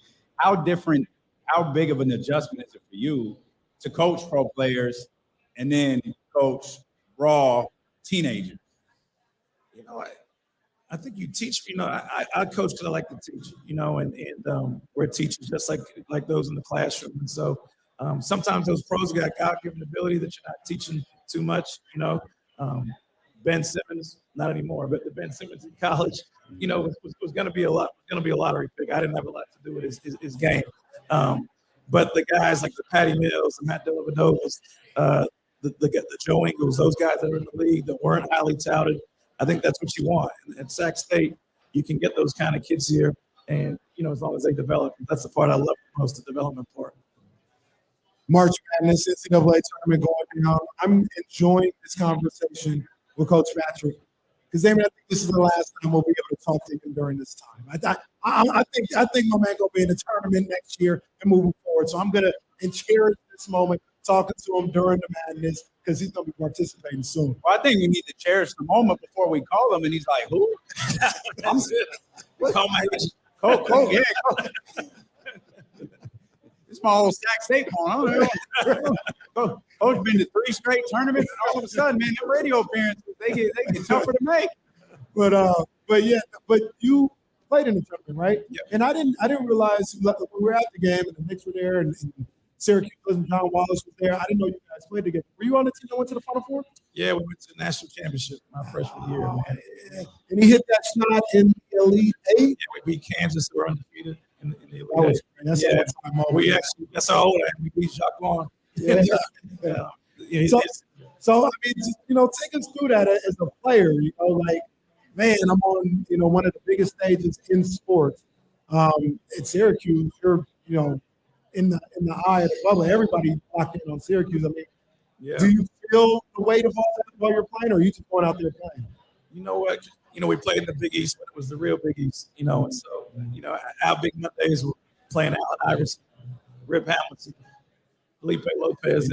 So our league got us prepared for the tournament. So we were kind of the darlings of the East Coast, coming from Syracuse at that time. So when we got to the tournament, though, we ended up playing Montana State. I think the first game, beat them, and then we won 3 games on the buzzer. Beat Kansas on the buzzer, beat Georgia on the buzzer, and then we get to the Final Four. Then everybody thought we were going to play UMass, and they got upset by Mississippi State. And they had a guy named Eric here. Remember Eric? Yeah. And then we played Kentucky.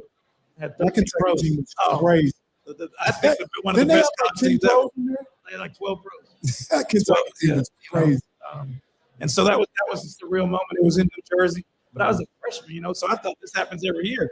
Yeah. I'm like, man, this is normal. We're going to go to the Final Four next year. We'll get there. Yeah. And obviously that's not the case when you look back on it. But fun time in my life. Obviously you saw it with John at the game, and that bond has been there for 30 years now. Do you think about that moment at this time of year? I do. You know what I do? I do. Because I said this, man, nobody cares how much you scored. Yeah. Did you get in the game? It's all about, did you get to that stage? And I talk to my team about that a lot, and I want them to feel that moment. I've been there as a coach many times, right? As a Sweet 16, Elite 8 multiple times. But to go there as a player, there's nothing like it. And I want my team at my school and my university to feel that same feeling. Coach Patrick's appearance in the championship game, that was the last Final Four that was in an arena. Correct. They started going to the domes, but they were in East the Meadowlands. Yeah, the Meadowlands. Yeah, that was the last one in an arena. Did you ever play in a dome? The Carrier Dome. The Carrier. Wow. I guess that's 60,000 a night, bro. Yeah, and they packed them in the Carrier. It's just, I mean, certainly visually on television, it looks so different. I got to imagine it's different for a player. It's hard. So we played in when I was at Arkansas 2 years ago. I went to Elite 8, Moses Moody, and lost to Baylor in the Elite 8. But they played in the Lucas Oil Arena. Oh, man, that thing was so big, man. Them guys were like shooting outside, and it's hard, man. Like these aren't pros. These are kids, man. The depth perception and everything they got to deal with. It's like you're shooting into the middle of the ocean. So yeah, it does, man. It does. So it's different. It's hard to prepare for, but obviously it's great that they're able to do that. How's the obviously you're playing, so it's a little different, but as a coach, getting the kids prepared, the young men prepared for a tournament game, like is it different? Do you feel like you can only tell them so much? They have to actually experience it, or like how's that go preparing for the tournament game as a coach? The first time you go is different because you take in all the noise, all the media requests. You got people calling you for tickets and all that stuff. So it's hard to lock in the first time you go. The second time, you know what the distractions are and to block them out. But you try to just you got 3 days to prepare for a game. Sometimes if you're in the playing game, sometimes you got 2, right? So you hope that your base, your defense, your offense is right, and try to not do things differently. I think when you start doing things that aren't normal, the players sense that, and I think you got to keep it as normal as you can going into those games. The good thing about those type of situations is I never played in the NCAA tournament, but You know, I played in situations where I've been nervous, or there's championship games or pros versus Joes on TV, all this other stuff. And I'd say, you tell me what you think. I'd say the first 5 minutes are like, you're like kind of jittery or whatever. But then it just becomes a basketball game. And like you get that out, you get the butterflies out, and it just becomes a basketball game. Did you kind of feel the same way in your experiences? Definitely. There's butterflies. If you don't have butterflies, you shouldn't be up there, right? I think in anything, you got to get through that. I always say the first 4 minutes, just get to this media, man. Everything will be right. Like you said, it's 94 by 50. You know, they bleed like we bleed. Let's go. I know all wins are satisfying, but the Kings won a grinded out game last night. That was, I mean, they scored 101 points. That was their lowest win total in a game that they won all year. Are those types of wins just a little bit more satisfying when you can fight through and grab one like that? Just watching, I felt like they were just here on Tuesday night or something, right? I was at the Bucks game, and they went to Phoenix, and they went to Chicago, right? And they're like, They've been all over the place, like 3 days. I think as a coach, not that they haven't bought him. We know the Kings team's bought him, but to empty the tank the way they did, and to fight the season, just lay down and get ready with the Washington tomorrow. But to see that means that they're prepared for the playoffs when they get there, and they can endure anything thrown at them during the playoffs. How real is that? Like, so we never experienced going in different time zones and back to back and all this other stuff. And like, what is the drain that it has? Is it more mental than physical, or is it physical as well? I think it's both. You're going from hotel to, even though it's private plane, you're still traveling from time zones. These guys have kids, families they got to talk to. I think there's a lot that goes into it. And they're not robots.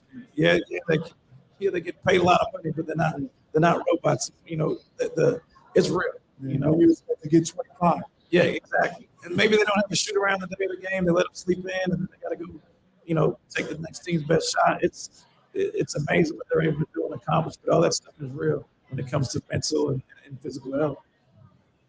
Well, as Casey pointed out, this is probably the last time we're going to get to see Coach David Patrick at this time of year because the Sac State Hornets men's basketball team is on the come up. Coach, we told you this already. We'll tell you again in person. We appreciate hanging out with you all year. We appreciate watching this program grow. I know Kenny and I are excited to be along for the ride, and we appreciate you stopping by and hanging out with us. No, and I tell you all the time, I appreciate you guys. I appreciate the city of Sacramento for welcoming me and my family here. And I promise you we'll be playing in March sometime soon. Yeah, that's what I like. Hey, man, Coach David Patrick right there. Coach, gradually, I can still shoot. Like I said, I don't play defense the way you want me to. I can communicate though. I can tell people where to be, and I'll be like, hey, help. You know what I mean? I can do that, but I can shoot. I can shoot with anybody. I just need makers, man, not shooters. But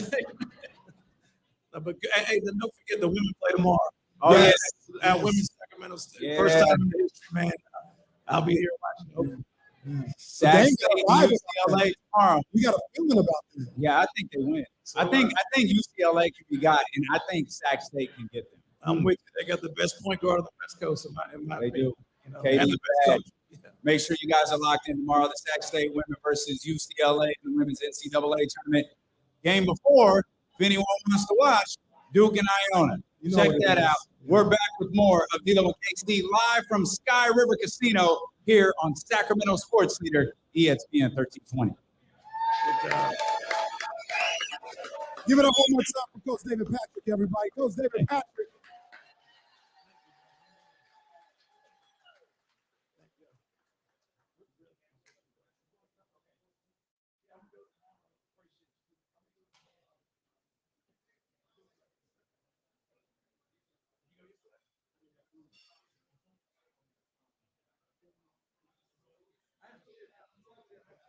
Oh, man, Patty House, I'm sorry. We got this brand new camera and it died.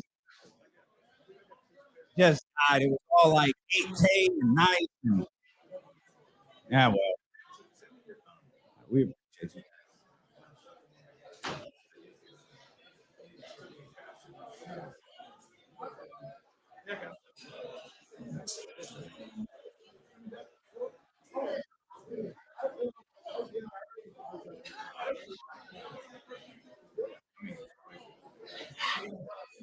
Remember, if you're using social media, tag us at Halo and KC at ESPN 1320, tag Sky River Casino, all of that good stuff.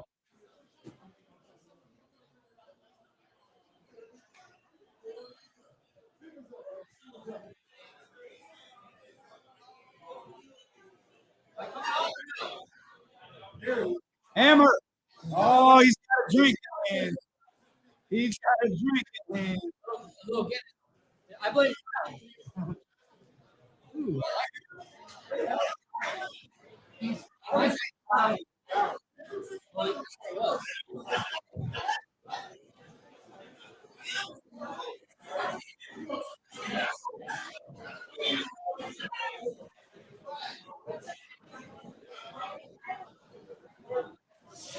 We do it. Is Kyler with lights out? Yeah.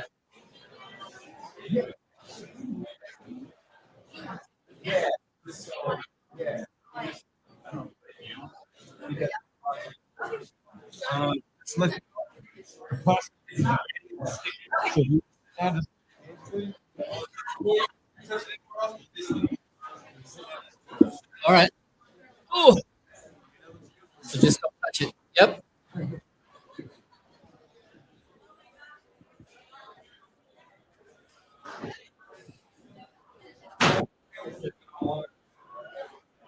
Yes. Yes.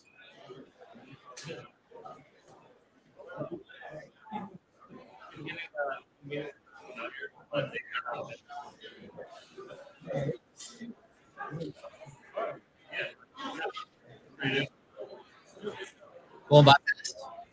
Going by fast. Oh, really? So this is so it's good.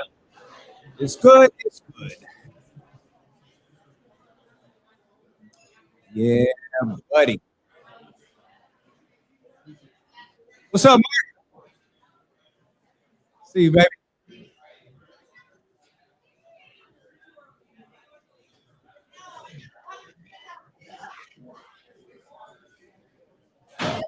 Hey, that's Auntie Trish, Kay, Brittany in the house. This is going on.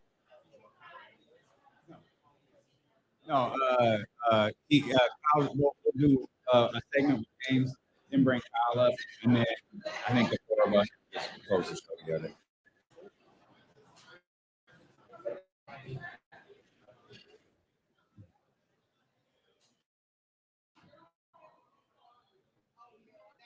What are y'all drinking? I'm ready. What are you drinking? Dark beer. St. Patty's Day. That is a dark beer. You don't just wander around and celebrate St. Patrick's Day. So the chatty house is on. We just can't see it.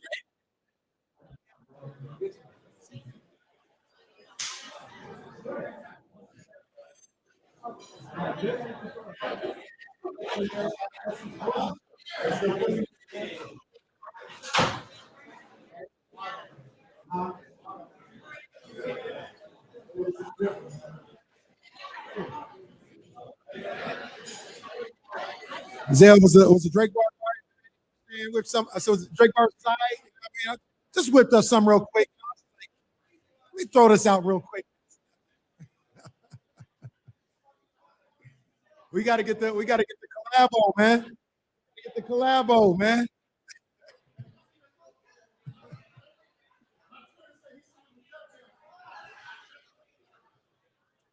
I'm trying to get the collabo before the price goes up.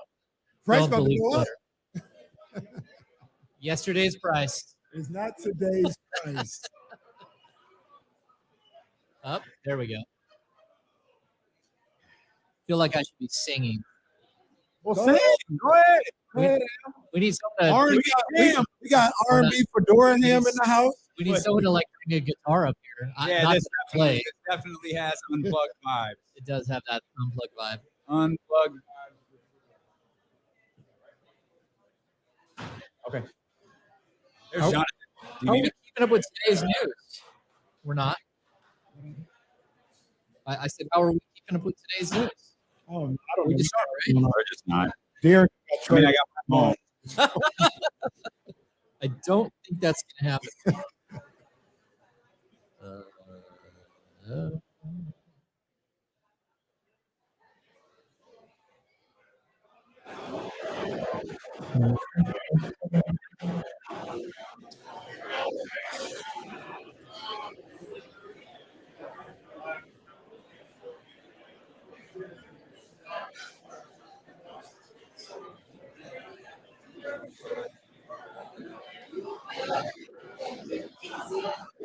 Back here live from Sky River Casino, 32 Brew Street.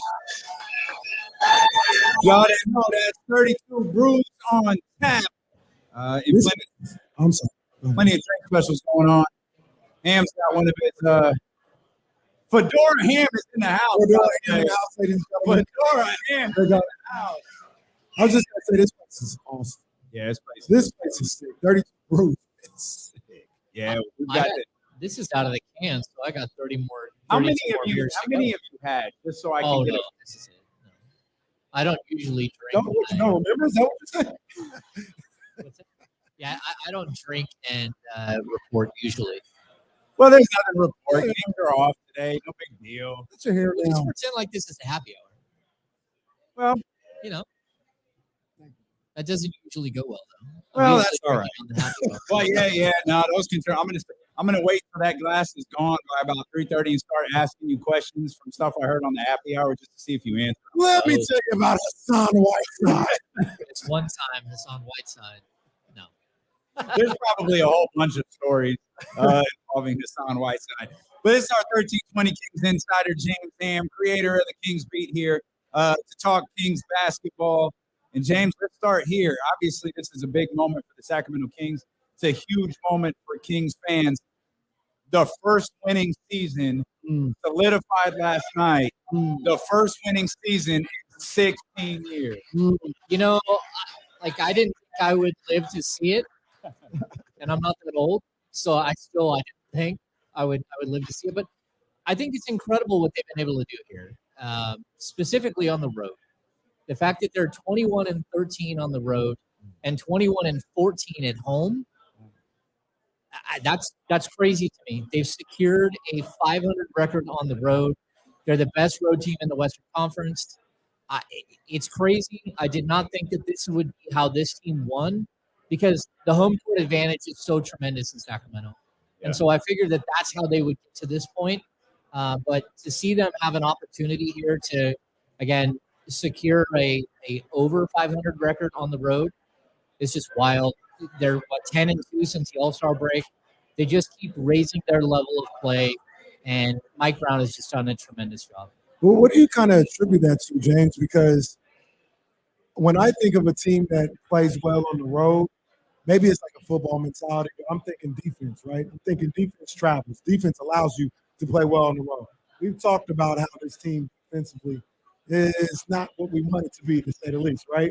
But they find ways to win on the road. Like, is the offense that just overpowering at times? Like, what do you attribute to their success on the road?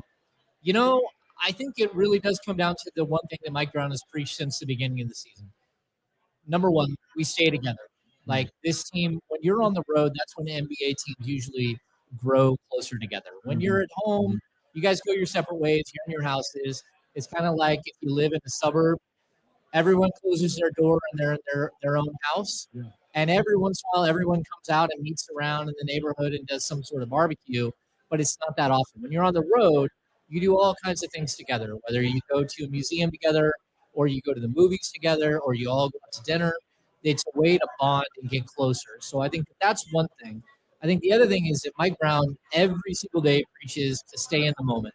They have a coach that works on just their mental preparation that focuses on keeping this group in the moment.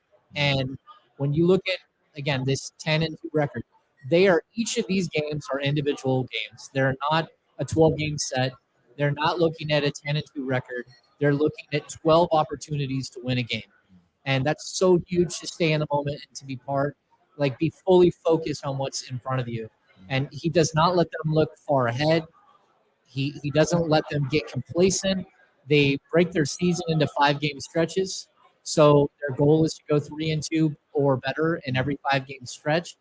And sure enough, here we are, like cruising through the season, and they just keep going. They keep winning every 5-game series. These dudes are 15 games over 500. 15 games over 500. We were praying for 5. Remember, there was a time, though, I told you that I think this team is more of their win percentage than they are of how many games over 500. So I expected them at a certain point. I don't think that they would pace for 50, but 47, 48 looked like it was realistic because they had these plateaus that they kept hitting, and then all of a sudden they blow through the plateau. And we waited forever for them to get more than 4 games over 500, right? Yeah. They kept getting to 4. They couldn't get to 5. Once they got over that, it was like a threshold that they needed to get past. And now we're seeing this team just go out there. And, I mean, the Nets are a tough team. Blew right through the Nets. So, like, it seems like every single game you're seeing this team grow and figure out new ways to win and figure out new players that fit into the puzzle like Kessler Edwards. Like, all the time, they seem to be improving, which is not something you typically see this deep into a season. Do you think the 40, 41, 42, while I don't believe he'll ever admit it, do you think that was weighing on Mike a little bit? I don't. Just like, let's get there. Let's get this over with. And then now I can get on with the rest of my season. I can honestly tell you, I talked to Mike Brown about the fact that the Kings that only 2 coaches now in the history of the Sacramento Kings, 38 years of Sacramento, have posted a 500 record. Rick Adelman did it 8 times. No other coach had done it. Mike Brown was not aware of that stat, which if I'm taking a job and I look at that as a stat, like, man, Luke Walton is second all time in win percentage. Like, those are situations that you typically have a veteran coach look at and go, man, I'm just not going to be another speed bump. And he's taken it on and taken the challenge, and like, he's kept them so focused every single day the entire season. He does not let off the gas.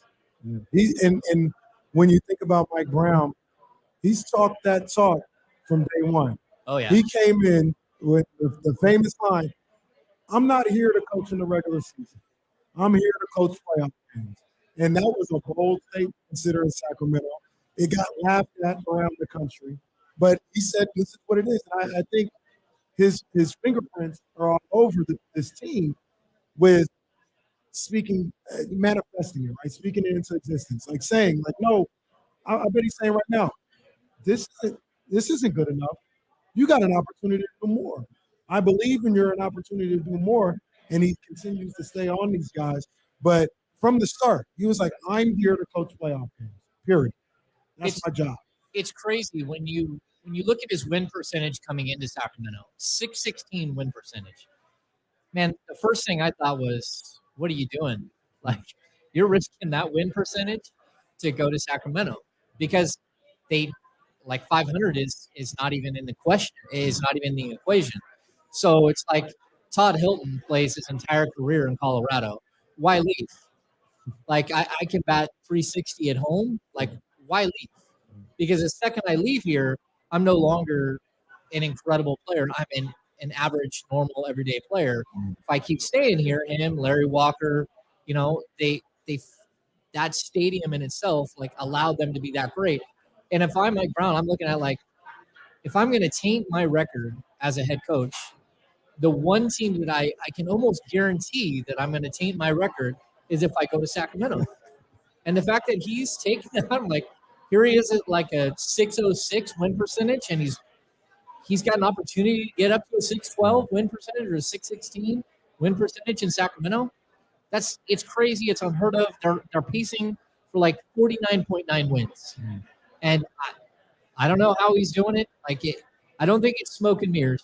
This is a really good team that goes out and plays hard every single night, and they're hanging tough. And I didn't expect it. You know what? Real quick, Dave.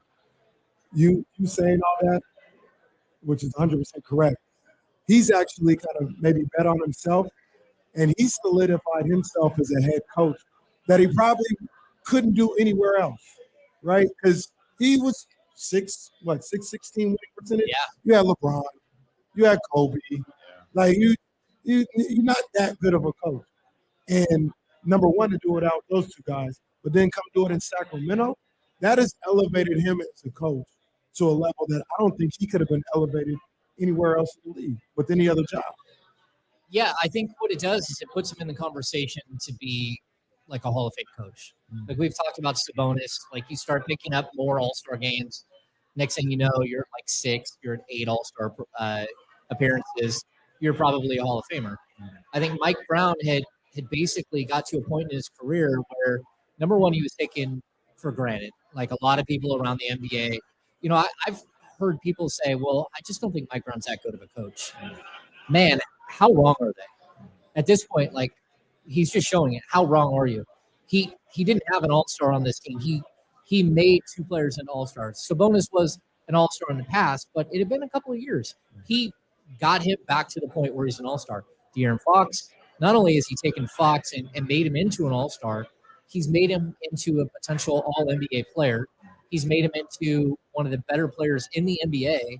And to be able to elevate a player, and he'll tell you every step of the way, Fox is coachable, Sabonis is coachable. And the fact that those 2 are coachable has given him a much longer leash with everyone else. If those guys weren't willing to take the coaching, then it would have been just another situation. But again, like he's proven himself here in the first year. Now he needs to have longevity. He needs to be here long enough. He needs to like coach out his contract. You know how many coaches I've covered that get paid 2 or 3 years after leaving Sacramento? Like Luke Walton made $5 million this year. I think it's $6 million this year. Shout out Luke. He's not dead. No. Well, he's in Cleveland. That's close. Wow. I'm just saying, but Been there. I mean, it's not wrong. I've been there. You didn't have to say it. Yeah. So there was a season where I covered Dave Yeager in his first year. Dave Yeager was under contract. George Karl was still under contract. Ty Corbin was still under contract. Michael Malone was still under contract. They're paying all these guys 1 year. All these. That's not even counting general managers that might be getting paid too. Yeah. I mean, that's the way that it works is when you get fired in the NBA, these are guaranteed contracts. Yeah. When are they free? When are they? Because it ain't this year. No, Vlade's still getting paid. That's what I'm saying. When are they free to just pay the GM and the coach they have? Yeah. So we got next year too, right? No. I think this is the final year, Luke Walton, and they extended Vlade. Again, that's crazy. I didn't even think about it. Vlade will get paid for next year as well because they had extended him to match Luke Walton's 4 years, and so this is the last year they're getting paid. But even in itself, I mean, like Monty McNair's been on the job since it was like September 17, 2020. Yeah. It'd be cool if Vlade was actually making more than money for not being the general manager of the Kings. Oh, I'm going to guarantee you that's a fact. I can believe it.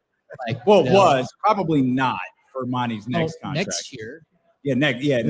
Contract. This year, I guarantee you Vlade's making more. Oh. Yeah. Facts. All he wanted was a couple of courtside tickets to come watch the game. That's it. It's probably easier for Mike Brown to win some games. It's probably easier for the Sacramento Kings to get to 42 wins and this win percentage that you talk about when you got a guy like Domantas Sabonis putting up ridiculous numbers like he had last night, 24, 21, and 5, in just routinely getting triple doubles, routinely having obnoxious 17 rebound games. That's got to make things a little bit easier on Mike. Yeah, I mean, 21 rebounds last night. I had someone like, hey, his assist numbers were low. It's like, okay, well, did you not notice all of the missed shots by his teammates? Yeah. Like they shot 41%, and how many open threes did they miss? It was a ton.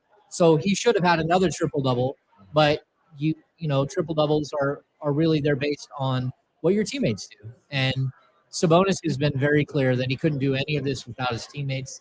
But like what he's been able to accomplish, he's spectacular. Like every single night, he's a hard hat guy.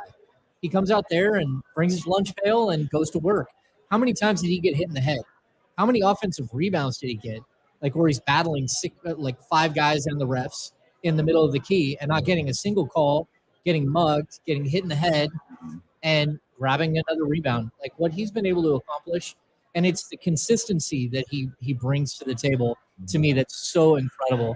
Like you can have guys who put up big numbers, and you can have guys that like at the end of the year you're looking at their stats. Even a guy like not to call it one guy out, but like Julius Randle's stats.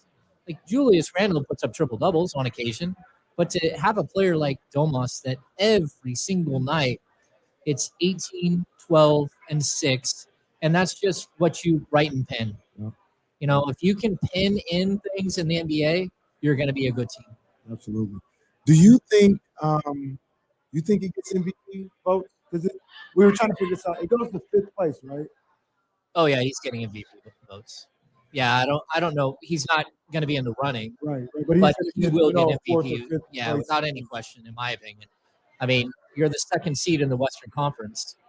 You're averaging, what is it, 19, leading the league in rebounding at like 12.6, and he's at 7.2, 7.3 assists per game. Like he's an MVP caliber player. 2nd in the league in triple doubles with 11. 1st in the league in double doubles with 56, 57 now. It's just incredible. When he doesn't have a double double, you're just like, what in the world happened? You're like, how in the world did he not get a double double tonight? And it's happened here and there, but it's one game and then he starts another streak. You think De'Aaron gets any votes? Maybe. No, honestly, he might get a vote or two. But like, he's not going to be in the running. But like when we talk about All NBA, I think he's definitely in the conversation at this point. He's got an uphill battle just because there's so many good guards in the league. But I could make the case for it without any problems. He's got a much better record than Shea or Dame. He's stayed out of trouble where Jaw's gotten all kinds of trouble. And Kyrie did major damage to the league early in the season or before the season started. And sure, he's been really good, but he's also played for 2 teams. He's a better player than Trey. You look at Trey's stats, you're like, oh my gosh, like dude's averaging like 26 and 10. He's a much better player than Trey Young. And then I think it's whether Jaylen Brown is a forward or he's a guard, because there are some guys that are just in, like Luka Doncic, Donovan Mitchell are locks. Whether Steph Curry is an All-NBA player, it's really going to come down to whether he plays enough games. But even still, his team's not very good either. Yeah, so he'll be there. You're listening to D-Lo and KC on KIFM West Sacramento, 98.5 FM KRX QHD2 Sacramento, ESPN 1320, always live on the free Odyssey app, live from 32 Broome Street inside Sky River Casino. Our 1320 Kings insider, James Hamm, here with us. Kyle Madsen going to join us coming up in about 15 minutes. Hammer, you talking about De'Aaron Fox right there. Let's talk about his performance last night, because it wasn't one of the big, 32, 38, 40-plus point games. It wasn't one of the big fourth quarter Fox moments. But even with that shot not falling, it feels like he found a lot of different ways to contribute, including get to the line.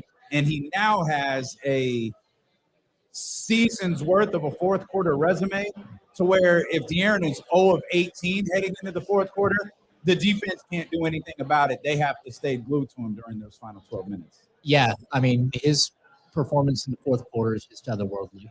Like what he's been able to accomplish is nuts. You're counting on him every single night to do something great, and almost every night he does. And even if it's a game like, the Brooklyn game where he didn't put up huge numbers, he still performed. He still put up double-digit scoring. And not only that, but he has a knack for finding players in late game situations and giving them an opportunity to shine as well. And he just continues to plug away. Like if you talk about locks for postseason awards, I don't know how we're going to look at the Jerry West Award now as far as Mr. Clutch. Like, is it going to be elevated to some like below Defensive Player of the Year or above Defensive Player of the Year, or right there with Sixth Man of the Year or above that? But whatever that award is, like the inaugural trophy is going to De'Aaron Fox without any question. I mean, he's averaging 5.3 points in the clutch, which clutch is 5 minutes left in the game that's within 5 points.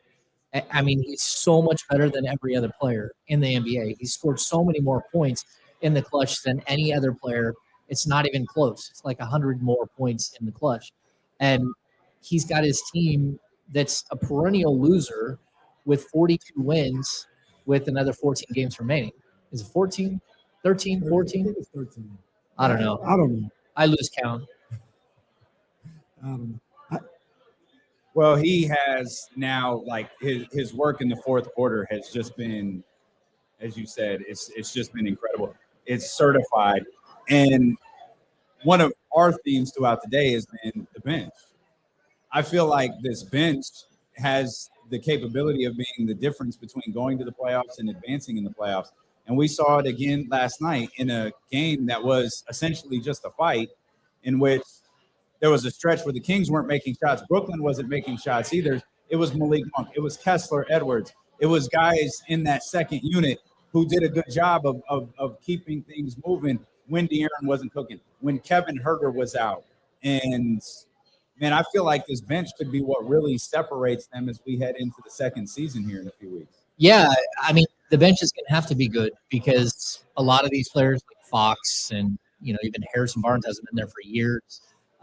Herter's been to the playoffs recent years, but Malik Monk, like a lot of these guys, they're looking at like, man, we got to get into the playoffs. We got to get into the playoffs. Once you get into the playoffs, like, all right, now you got 7 more games. Like, what's your body look like? How much gas do you have left in the tank? And it's going to be a major question for a lot of these guys. What, good teams you can see they go for it early in their first couple of years when they're building, right? So you'll see a team like the Warriors go for like that incredible season where it was 73. Well, they lost they didn't win the championship that year, and they realized that what that getting there costs you and winning that many games costs you isn't worth it. So they scale back. Well, the Kings are still in that first stage where they're learning they're just trying to get there, and they're trying to win as many games as possible, and they're going to exert all of their energy all the way through the season. You look at the final 2 games of the season. If the Kings have locked up the second seed, I don't see them taking a break against Golden State and Denver. I don't. And is that a mistake? Probably is. Like, if you let your guys rest and get ready for the next 7 games that they're going to play, then you're probably going to do yourself a favor. But that's not where this team is. This team is still learning. They're still growing. They're still in that process of how many games how many games can we win? And they don't have the luxury of throttling back because there are teams all around them. But this is one of those moments where I think this team they're learning on the fly. They're learning who they are and what they can be. You talk about the bench play. That's where it comes in. Like late in the season, if this bench can carry them through a couple of games. I had someone get mad at me last night because my 6 quick thoughts, I didn't have Malik Monk. I'm like, well, how am I going to have Malik Monk when Kessler Edwards plays his first game back in Brooklyn, when Trey Lyles is coming back off of suspension and has a tremendous, 10 points and 7 rebounds, or when Keegan Murray is waking up out of his shell and you're starting to see him figure out, okay, I got to play defense and I've got to rebound, do all these things. So I think at a certain point, maybe I have to do 8 quick thoughts, but I'm not going to. I mean, I'm not going to sit there and just because you got to score 140 and everyone scores in double figures, not everyone gets mentioned. That's not the way it goes. So, yeah, I think it's interesting. This bench is good. Kessler Edwards is bringing something different. And, kudos to him for showing up and figuring out how to fit in and looking confident. If you look at him versus KZ Okpala, he doesn't hesitate. KZ always hesitated. And that's the difference between being in the league and not being in the league. Edwards has looked at this as an opportunity and said, all right, you only get so many opportunities. I'm ready. And so for him to step in this late in the season with this group of players, it says something about him, but it also says something about the team and their willingness to accept another player and to work around that player's parameters and who they are and try to make them better. And so I think it's really cool. It's organic. This team is growing, and it's really cool to watch. You took the words right out of my mouth. I was about to ask about Kessler Edwards. And I know all year long we talked about Kings offseason or trading, whatever, and need to find that wing or whatever. And I want to know what you think. Like, I look at Kessler Edwards and I'm like, this guy, he might be able to fill the bill, right? Like, he fits the profile physically. He fits the profile for the most defensively he does. I want to see his shot get a little better to be a 3-and-D wing like that. But you know what I keep thinking about, and it's ironic because they have, similarities with college. I keep thinking about Doug Christie, right? And when Doug Christie was brought into Sacramento, he wasn't looked at as like a savior. Like, he was a good ball player. And they're like, oh, he's a cool little starting two guard. Like, he's cool, but nobody looked at least I don't remember, nobody looking at Doug Christie like what he ended up being here in Sacramento and how vital and important he was. I'm not saying Kessler Edwards for sure is going to be like Doug Christie, but I keep getting those type of vibes. Yeah, so like I'm someone who knows Doug's story pretty well, and Doug's drafted by Seattle, and they had already told Seattle don't draft him because he's not coming there. He had a personal issue with both Wally Walker and with George Karl coming into the league, and Seattle drafted him anyways. Then they waited halfway through the season. They traded him to the Lakers. He gets to the Lakers, and he's just buried. There's so many guards on that team. He has to wait around and doesn't get to play. He gets traded to the Knicks. The Knicks tell him, like Pat Riley pulled him into the office on day one and said, hey, look, man, we like you, but you're never going to play here. And he's like, okay. He's like, we already got John Starks. We're loaded at Allen Houston at the shooting guard position. We're loaded. You're not going to get to play. And so he ends up in Toronto and finds his way. Like, there are certain players that's their path to the league. The fact that the Kings were able to pick up a young, like 22-year-old guy who fits exactly the parameters of a player that they need, and they not only did they land him, but they got him for not even free. The Nets actually paid the Kings to take Kessler Edwards on. That's crazy. It is crazy, but at the same time, like, you can't look at Kessler Edwards in year one as like a savior player. If he ends up being that player, that's one thing. But when they traded for him, it's not like Monty McNair said, oh, this is the guy that's going to fix everything and he's going to play 20-something. I mean, the first 12 games, he played a total of 34 minutes. That tells you what, like, sort of they thought. Like, he wasn't going to be the savior. He's a guy that can fit. Maybe if they get in a weird situation, they need his length or whatever. So, like, I like the comparison to Doug because he is long, he is athletic, he plays within himself, he understands his role and all that stuff. But it's on Kessler to take that and to take another step. Mike Brown has told us every step of the way, like, I don't know Kessler Edwards that well at all. And until he gets to know him, he's not going to play him serious minutes. And then all of a sudden, Kessler he keeps building off his success. And so kudos to him for being a really good player. And, kudos for Monty McNair to go out and find a player that may fit a profile. But I'm not going to, like, sit here and say that, like, Monty McNair's idea was to trade for Kessler Edwards so he could play 25 minutes a night and be one of the top 8 guys in the rotation and to dominate.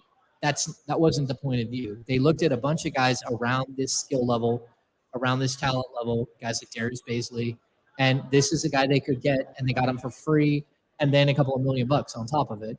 So not even for, like, it's like a good deal. The fact that he's worked out, like, let's give him a couple of years to see how he grows into something. But look at him as like a versatile player who can play the 2, 3, 4, and he can fill in here and there. And if he develops into something more, good for the Kings, good for him. But we can't, like, put so much on a player who's young and hasn't lived up to these expectations in the past and doesn't have a track record for it. Look at Lemonti. He was telling West, hey, this dude Kessler Edwards, when we play Brooklyn, let's trade for him now because when we play Brooklyn, he's going to help us get a 42nd win. He is. Lemonti. Do you think he starts? I think there's a good chance. I like when we start seeing Kessler and Keegan Murray on the court together. Like, they talked about it in last night's game, like it just happened. It happened the game before too, where you start seeing those two guys on the court together. And the difference is they're just both so long. And Kessler is way more athletic than some of the other players that you have on this roster. So I think that there's a possibility he starts. I was intrigued when Mike said that Keon Ellis is going to get called up and he could start. That Terrence Davis could get a look. I think they'll start with Terrence And if Terrence steps up and fills a role like he has in the past, then they'll probably stick with Terrence. If and that's for however long, we're going to miss Herter for. Yeah. I don't think Herter is going to be out that long. It's a very mild strain in his hamstring, and the team was very concerned. I had conversations last night. Their initial concern was that he had done something to a knee or possibly an ankle, and then when they got it back, that it was like a mild hamstring strain. It's like a deep, sigh of relief. But at the same time, it's one of those things this deep into the season, you have to understand the mileage is on Kevin Herter, and he's probably going to need at least a couple of games here to recover. So you're going to have to, ask someone else to step up. We'll come back. Kyle Matson's going to join us. We are live from 32 Grove Street inside Sky River Casino. 17 different restaurants and bars to choose from. Sky River Casino has something for everyone. And we've got Kyle Matson on the way here on Sacramento Sports Leader, ESPN 1320. Y'all.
Hang on, y'all. Hang on. Oh, are we back? No. No, you're good. We're back. Okay, it looks like we're back. All right, hang on, y'all don't go anywhere.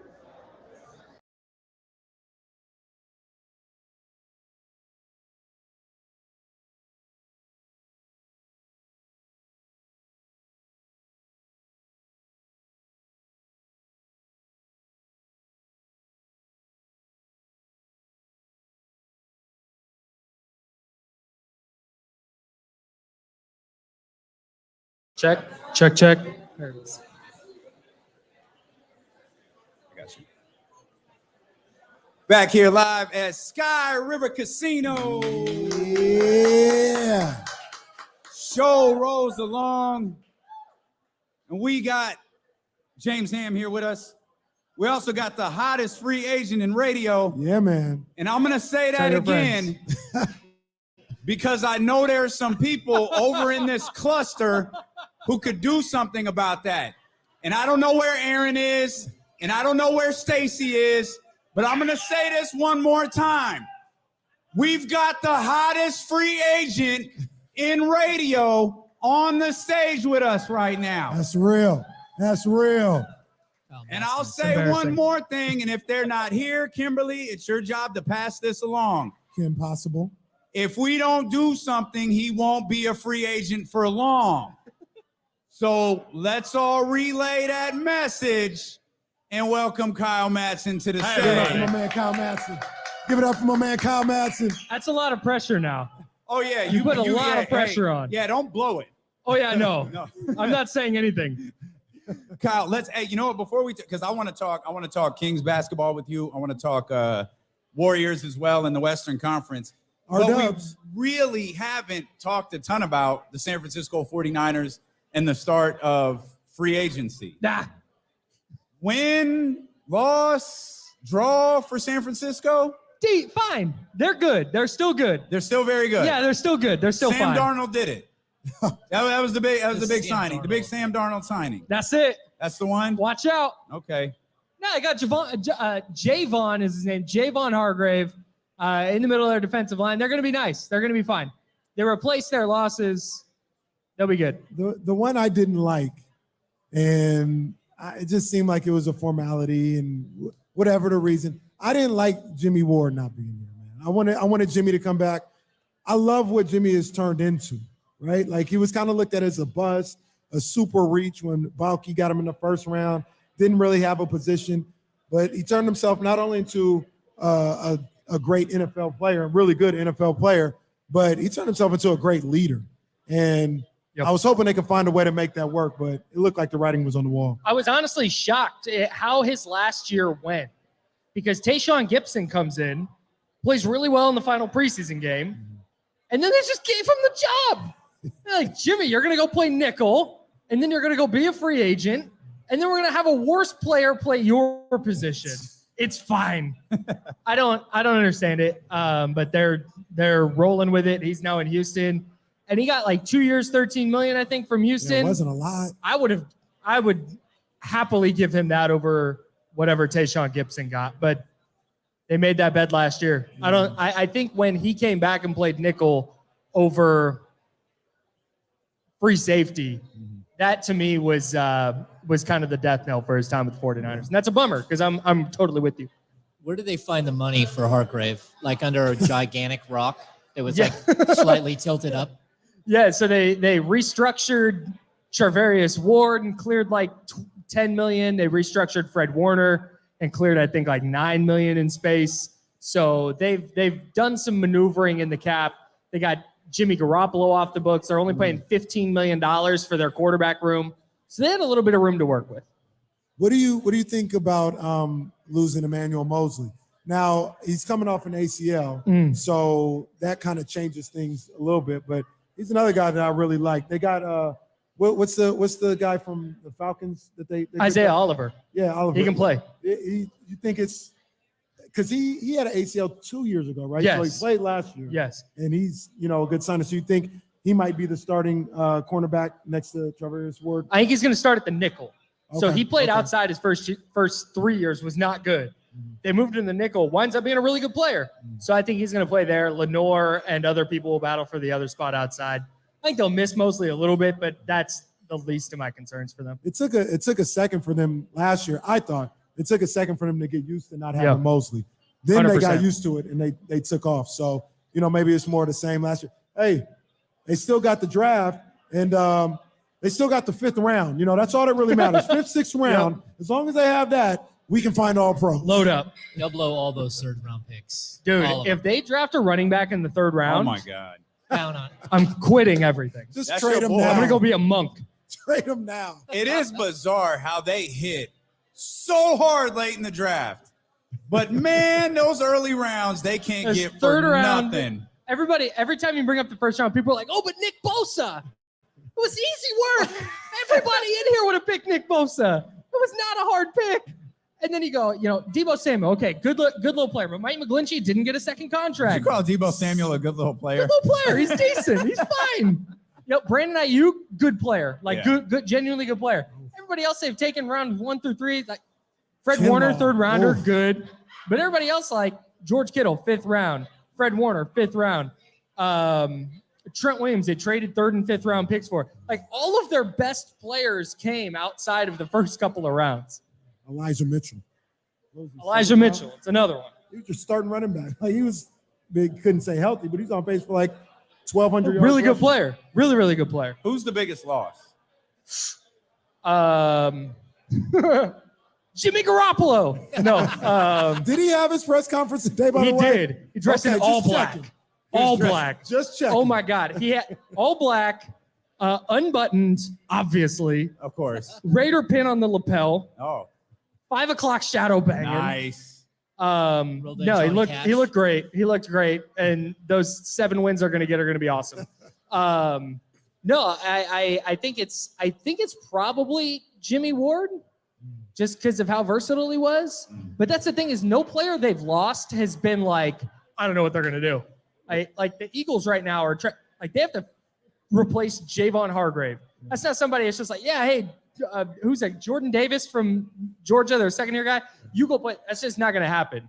So with the Niners, I think it's all replaceable guys. But I think the one they're going to miss the most is Jimmy Ward. Alshire for sure. But again, that's a third linebacker. He's not on the field a lot. Okay, I got you. So the other great thing about this offseason so far, you want to be careful saying this stuff, but man, it looks like what was the toughest division in football like 3 years ago, man, is no longer the toughest division in football. The Rams are done. They're like gone. A while, for a minute.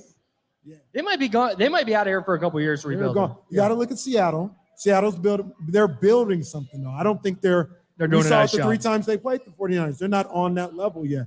Arizona, who knows what's happening with Kyler Murray if he's going to be healthy when he comes back. So it looks like for the first time, and you know how I complained about this, they're finally getting a little bit of a break with not having to play in the best division of football. The worst thing that happened to the 49ers was Cliff Kingsbury getting fired. Wow. That was the worst thing that could have happened in San Francisco. Damn. He's a disaster. Is he still there? Cliff? Yeah. No, he's gone. No, I mean, is he still in Thailand? Taiwan, yeah, Thailand. Oh, in Thailand? Probably. Didn't they say he bought a one-way ticket? Like he just had I don't think you get. I don't think you can legally do that right now. Oh well. Yeah. I genuinely don't think you can do that. But I think he probably went to Thailand for a while. I think he interviewed for a job somewhere in Thailand. Yeah, like a supermarket. No, he interviewed for a job in the NFL and turned it down. More qualified. Why would you? If you're Cliff Kingsbury, take a year. You're rich. Easy. You're chilling. Oh, Phoenix is cheap. Wait to see if Amazon calls. Right. Wait till Amazon goes, yeah, this Kirk Herbstreit thing isn't working. John Lynch isn't coming. Sean McVay's not coming. Hey, let's get Cliff Kingsbury in here. Going from a guy named Kirk to a guy named Cliff spectacular. would be the funniest thing of all time. Absolutely spectacular. Let's transition here a little bit. I want to talk about the Western Conference. I want to talk about the Golden State Warriors. But first, do we have to? You obviously spend a ton of time covering the Warriors, but I know you're watching the Sacramento Kings from a slightly outsider's perspective. Yeah. What do you think about Sacramento? I have a comparison. Let's hear it. I thought of this last night. Okay. Oh, no. Literally, because I took a nap yesterday. This is what happens when you don't have a job. I took a nap yesterday, and I couldn't go to bed. I couldn't go to sleep. Oh, that happens. So I was laying there. Follow me. Okay. Let's take this round. I think the Sacramento Kings are the Kansas City Chiefs. Oh, my God. And I say that for these 2 reasons. Follow me. It's two big things. What's the reason at the end of games that you're like, the Chiefs got this? Patrick Mahomes. Right now, that's De'Aaron Fox. When, who was it? All the games. Who do you Chicago. When Chicago tied that game, when DeRozan gets the end one, it's like, whatever. Like I thought he was going to step into his little 17-footer, went with a 3, whatever. It's fine. But the other thing and the big thing is every person I've talked to, whether it's, is Ramona Shelburne that somebody we talked about, who said, yeah, I think the Kings have a shot, but that defense. Every year we say that about the Chiefs. Every single year we go in going, okay, yeah, the Chiefs offense is great, but do they play defense? Oh, blah, blah. Like, stop overcomplicating it, man. It's not, when your offense is at the level that the Chiefs and now the Kings are, when your offense is at that level, you don't have to play top 1 or top 3 or top 5 defense. Can you get me 3 stops over the course of a game? In a big spot, can you come up with a stop or 2 stops or 3? And they've done that so far. And the playoffs are different. I'm not saying bring the trophy here now, but when I look at this Kings team, that's how I view it. It's not their defense is bad. It's a first round exit. It's like, no, their offense is that good that it may not matter that their defense isn't great. I like it. I love it. All right, mark it down. I love it. Kings or the Chiefs? You hate fun, Ham. So poke holes. You cannot wear a hat like that and hate fun. Poke holes in that. Yeah, so as a guy who loves Mahomes, loves him, my team name is Rolling with Mahomes. Okay. And he wins me fantasy football Super Bowls. Like, I get it. Like, Fox is up there, but there are other players like that. And I know Fox is that good in the fourth quarter, but you got Steph. You got Luka. Like, there are a lot of players that are really, really good that can put up numbers down the stretch. So, yeah, I mean, I think, like, look, the Kings offense is historically good. They're figuring out ways to get stops. But then it's always something else that pops up. Can they get the offensive rebound? That becomes an issue for like 2 weeks. As long as you don't play Josh Hart, it's fine. Yeah, I guess. And I mean, they do have 2 games against him. Oh, no, he doesn't play for Portland anymore. My bad. So that becomes an issue, though. Like, this team is still learning and they're still chasing those things. So I think maybe, but I'm not going to say that they're a team that's going to go from where they are today to title contender in year 1. I'll buy that. It's hard to win a title your first time. Even like the Warriors needed 2 trips. Yeah, it's hard to get out of the first round your first time around. No doubt. Yeah. So here, and you guys could help me out with this a little better. When I used to watch the Warriors, I still watch them. It's not like I don't watch them anymore. But when I used to watch the Warriors winning championships, they had this, I know they had a higher rated defense or whatever, but I would just watch them, right? And they would like kind of coast through games. And in the fourth quarter, or maybe it was like halfway through the third quarter, they'd play like 5 minutes of defense, and their offense was so explosive, they would take off from, they would run away from teams. Right. And once again, I'm not saying De'Aaron and Steph Curry. I'm not saying this offense, even though it's the best offense in the history of the game.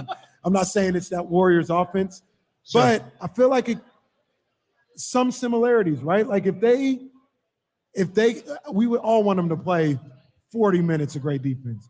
But if they can find a way to give 8 to 12 minutes of defense and keep the offense going the way it is, they have that ability that we saw in those championship Warrior teams. Not saying they'll win a championship, but those type of teams. Yeah, and that's the thing is, like, to me, it's not an insult when you say, like, hey, getting out of the first round of your first trip is hard. That's not a knock on the King. That's just reality. Yeah. That's just life. This version of the Warriors that we know right now lost in the second round their first trip and the first round their second trip before their run. So it's not, maybe the Kings do or don't win a series or 2 or whatever it is, but what they're building and everything that Kenny just listed, like, you have a dominant point guard, a dominant big, and then switchable wings that hit threes. Like, that's a really good formula. So I love the direction of this team right now. Regardless of how this year finishes, like, this is the first time I started in Sacramento in media in 2011. This is the first time that it's ever been like, oh, I see it. I see what direction this is going. No, I fully agree with you. And then to answer your question, I think that there's a moment where I want the Kings to learn how to throttle the team in the third quarter so they don't have to have that fourth quarter every single night. Yeah. And so that would be the difference. And I get what you're saying. And I'll even say, I was watching the game last night. My wife walked in, she's watching the game, and she's like, isn't it crazy how they're not bad in the third quarter anymore? Because for the last couple of years, it was like, You held tough for 24 minutes. You come out of the break, and it's like literally like someone passed the hookah around and they can't play basketball anymore in the third round and in the third quarter. You're like, what is happening, right? And that's not the case anymore. Now they're good in the third quarter. Sometimes they can build a little lead in the third quarter. The difference is that they don't have Klay Thompson going for like 37 in the third quarter. Yeah. They don't have that moment where you just end it. Every game feels close, and their record shows that. I mean, Fox it's something like 22 and 13 in clutch situations. Right. That means they've played 34 clutch situations where it's within 5 points with 5 minutes left in the game. Right. That is a lot of close basketball. So they need to figure out how to move up like one of those 6-minute spurts into the third quarter to just dump some team. And I kind of blame it on the substitution patterns. There's so many times where I feel like they're so close to ending a game, but they get to the 6-minute mark, and that's time for De'Aaron Fox to go sit down. It's time for Davion Mitchell and one other player to come in the game, and for Fox and Barnes or Fox and Herter to go sit. And those are those moments where you're like, can't you just put them away right now? Can't you just not do that this time? Maybe open the fourth quarter for 4 minutes without Fox and see how it goes, but maybe you can end the game before then. And so I think it's just some tweaks, but I get what you're saying.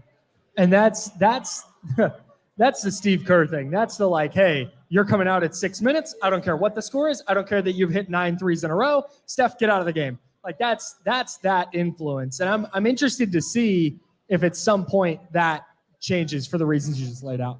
Does it change for Steve in the playoffs? Yeah, the Does rotation it change shortens. for Steve when his team sucks and Steph is trying to score 50 and they can't win games? Not trying to score 50, does score 50. Has to score 50. Like, has to score 50 to keep it under double digits. Do you know? Okay, like I don't want to complain. Like I'm not complaining. The Warriors run's been unbelievable. Whatever. They're still good, by the way. They could still win games. Bro, they're like fifth. Yeah. They're like fifth. They don't feel like that. 7 games on the road. Yeah, that's wild. Yeah. That is wild. They're so trash on the road. I want to let you finish your point, but I talked to Damian about this yesterday. It feels like after watching Steph Curry Wednesday night in LA, it feels like it might be in their head now. Like they look at it, we're like, we can't do this on the road this year. Yep. Like I don't know what it is. It's not going to be forever, but this year, it doesn't matter. We can't win. I mean, I'm sure they're going into Atlanta tonight thinking, hey, we're going to win. But it seems like the first sign of adversity on the road, it's like, here we go again. Yeah, well, Atlanta tonight, it's no Draymond. Steph's questionable. Yeah, Damn. but that's a whole separate thing.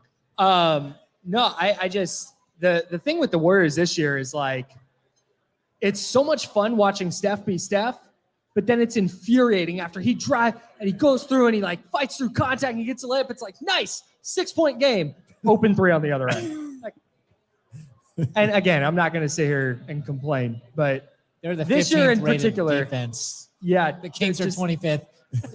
well, their defensive rating at home, I'm going to steal from Willsie's stats here. Their defensive rating at home would be number 1 in the league. Their defensive rating on the road would be 29th. That's amazing.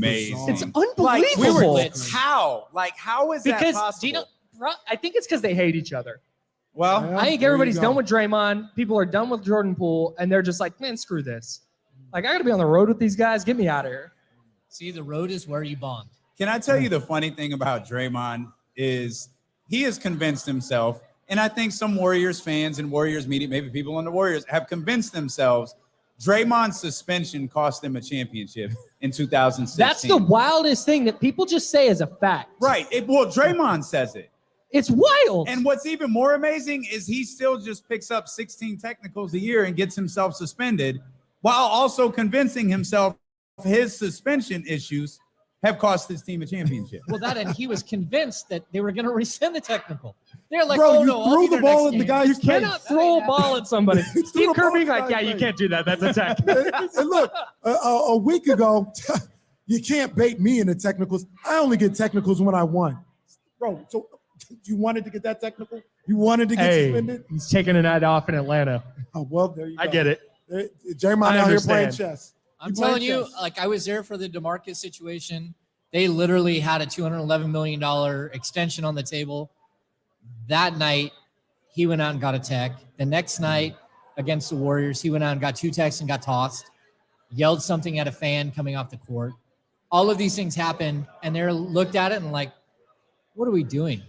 Like he got up to 15 techs. His first game in New Orleans, he picked up a tech, which was the 16th, and he sat out the next game. Like sometimes you can't, like some of these guys, they just don't get, like Fox. Fox knows, okay, man, I got 11. Right. He stopped at like 11 like a month and a half ago or something. Yeah, right? he's going to have one game where he just unloads on somebody, like Zach Zarba. It's Zach Zarba, most likely. On someone, don't want to name names, but Like Tony Tony Brothers, Brothers, you're just Mark, like, man, I can't yell at him because he just doesn't get it. But yeah, and like when it comes to like Fox is going to unload and he'd be like, all right, I got like 2 more. Is that all I got? I got 2 more and then I got to shut up. All right. That's how you know De'Aaron has hit that like top player status. Yeah. Every top player has like a one-on-one grudge with an official. Yep. And his wife. You You made got it. like the wife battle going on. Yeah. They're talking trash like on the sidelines. You're like, okay, I don't know if that's a good idea. I mean, the dude's got a whistle. You don't. I'm here for all ref beef. Oh yeah, Beef with the refs. I'm with it. Do you want to see the Warriors and Kings play each other in the playoffs? All right. No. There's a couple reasons. One, that's four games potentially at Golden One against an offense that scores 184 points a game. Close, yeah. Like, no, I don't see outside of like, well, experience. Like, okay, fine, I don't have a rebuttal. But like logically on the basketball court, I don't, with how the Warriors are on the road, with their defense on the road, and with how good the Kings are. But separately from that, I like you guys a lot. I like this city a lot. I want to watch the Kings and root for them without having to like hate them. Oh, I see. You see, Yeah, like that's my bigger deal. understand. I don't think the Warriors are winning a title. Forget who they play. Like maybe they win around, maybe they don't. That's a separate thing. But with the Kings specifically, A, I don't love the matchup, and B, I want to watch the Kings beat the hell out of like the Timberwolves or somebody and be like, hell yeah, LTB, baby. Yeah, beat Rudy LTV. Gobert. That's what I Everybody want. wants to beat Rudy LTV. Gobert. Everybody wants to beat Rudy Gobert. You get Rudy Gobert, you That's definitely want food, to beat bro. him. Foodie You want to Gobert. beat him. Hey, this guy's good on the radio. He's great on the radio. Thanks, man. This guy's great on the radio. As a matter of fact, since you brought it up, if Kenny and I mean, it's just a quick survey. If like Kenny and I moved out of the way, how would this look as a show from like 9 to 12, 10 to 12? If anyone wants to tap an operations manager on the shoulder and tell him we have ESPN 1320's next radio show right here on stage with us, we can go ahead and do that. If y'all in the chatty house want to hit the thumbs up, I'll turn the computer around to our boss and say, hey, take a look at this right here. We'll come back. We'll talk more with these guys about the potential of the Kings and the Warriors playing. We'll take a look at the Western Conference as well. Much more ahead, live from Sky River Casino here on Sacramento Sports Leader, ESPN 1320. I'm going to get a stern talking to when this show is over. Hey, a couple of things here real quick. I want to acknowledge 2 people, and I really hope we didn't lose one of them. Is Dave Garcia still here? David Garcia in the house. I want to mention Dave. something because so many of you are rocking D'Lo and KC gear, and we're so appreciative of that. Dave Garcia Designs showed up at a live event, like the first little event we did, poorly planned event, but y'all showed up out for it at Top Golf. And Dave just handed us like a bumper sticker, a sticker that had what we now know as that Black Bottles Design logo on So it, sick. that he just made on his own, put it together on his own, and handed it to us. And I can say with 1,000% certainty, if Dave Garcia hadn't done that, DeLoandKC.com wouldn't exist, because I showed that sticker to the dope ones who's back there, and Don came over. Don came over to my house on a Saturday afternoon and walked me through the process of DeLoandKC.com. We brought the domain name. He showed me how to run a store. He taught me how to put all of that stuff together. And it is because of Dave Garcia Designs and Don is Dope that we were able to create DeLoandKC.com, and you guys were able to get that merchandise. Now, there's another thing I want you guys to know about that merchandise you're wearing. Every single dollar that you guys have spent has been an investment into us. We've put that money back into cameras, into lights, into different things to bring you a higher quality show than we were able to bring you. If you recall, this show started out as 2 hours. We weren't live streaming. We were at home. We were thrown on the radio. No one knew we existed. We started streaming. Y'all started hitting the thumbs up, the subscribe buttons, sharing it on social media. And then we built DeLoandKC.com, and y'all helped this show take off. Hell yeah. We are extremely grateful to Dave Garcia Designs and to Don is Dope, and to all of you for your support of that website. Yes, indeed. One more quick thing. It's the Dope One's birthday. Hey! The Dope Ones. Happy birthday, So Big Dog. I'm not going to tell you not to sing happy birthday to Don is Dope, but if y'all want to sing happy birthday, happy birthday to you. Happy birthday to you. Happy birthday to the Dope Ones. Happy birthday to you. Yeah. Yes, sir. Aaron is eyeballing me. I might not leave this stage. I might just stay up here all day. It's just like, hey, look. Can I just say real quick? Refill. Huh? I'm a like jeans and hoodies guy with a hat to match. I never think about what I'm going to wear more than when I hang out with you guys. It's a whole thing. I don't have, my closet's not a lot, but I tried on several things today. And I wind up t-shirt and bomber's always the move. That's a good look. But like, Can I applaud you for not wearing the watermelon shirt today? I thought about it. Can I just applaud you? I thought about it real hard. Oh, Man, I'm man. just trying to keep up, man. I'm just trying to keep up with this dude. Rule is we start drinking at 3 o'clock and it's 2:45. Oh, Hammer already got another. Where did you I get got that like from? 3 o'clock somewhere. brought it up. You literally just brought haven't this left to me. my side. Where did you get that from? I'm low key ready for a drunk leprechaun. Drunk Leprechaun. I'm ready. Hey, you don't question Fedora Ham. Huh? You do not question Fedora Ham. Well, you do absolutely not. You know, I didn't even watch Good to see I Dell watched Enos here. like, Shout out to Dell. Dell. Dell, you're being paged to the white courtesy. We phone. really do appreciate you guys being here, man. Thank you so much. This last hour is going to be fun. Hopefully the first 3 hours were fun. Thank you. I didn't fill out a bracket this year, and it's been the most freeing thing in my life. Best. It's the best. I'm just like, yeah, upsets. You sent out the tweet. I logged in before I could make a pick. It locked it, and now I have no picks. I'm like, it's better this way. I look at Caitlin Clark in Iowa lighting up. Hang on, guys. Back here live at 32 Brew Street inside Sky River Casino. Kyle Madsen, James Hamm hanging out with us here as the Sacramento Kings secure their first winning season in 16 years. Let's go. And now, the magic number is down to 6. We're getting closer and closer to the Kings securing that first playoff berth in 16 years. Yeah. And James, Kyle, let me know what you think. Numbers at 6.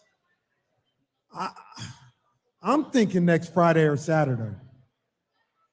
I'm thinking next Friday or Saturday. I'm They've pulling got up the schedule. 4 games. The Suns game is the 4th game, I think. So we got Washington, Yep. Utah, Boston, Phoenix is 4, Utah's 5.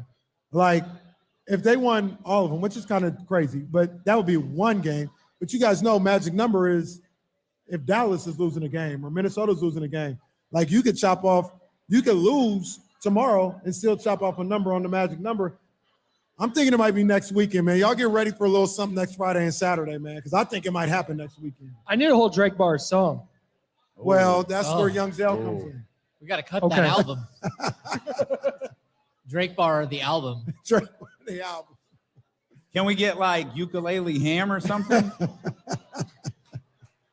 I mean, You definitely play a weird instrument. Yeah, no, for sure. no Harmonica? I don't. Like Flute? I played trumpet and baritone. Did you when I say was- That flute? tracks. Yeah, you might play the flute. I don't play the jazz flute. No. Yes, flute. Or the alto Andre sax. 3000 style.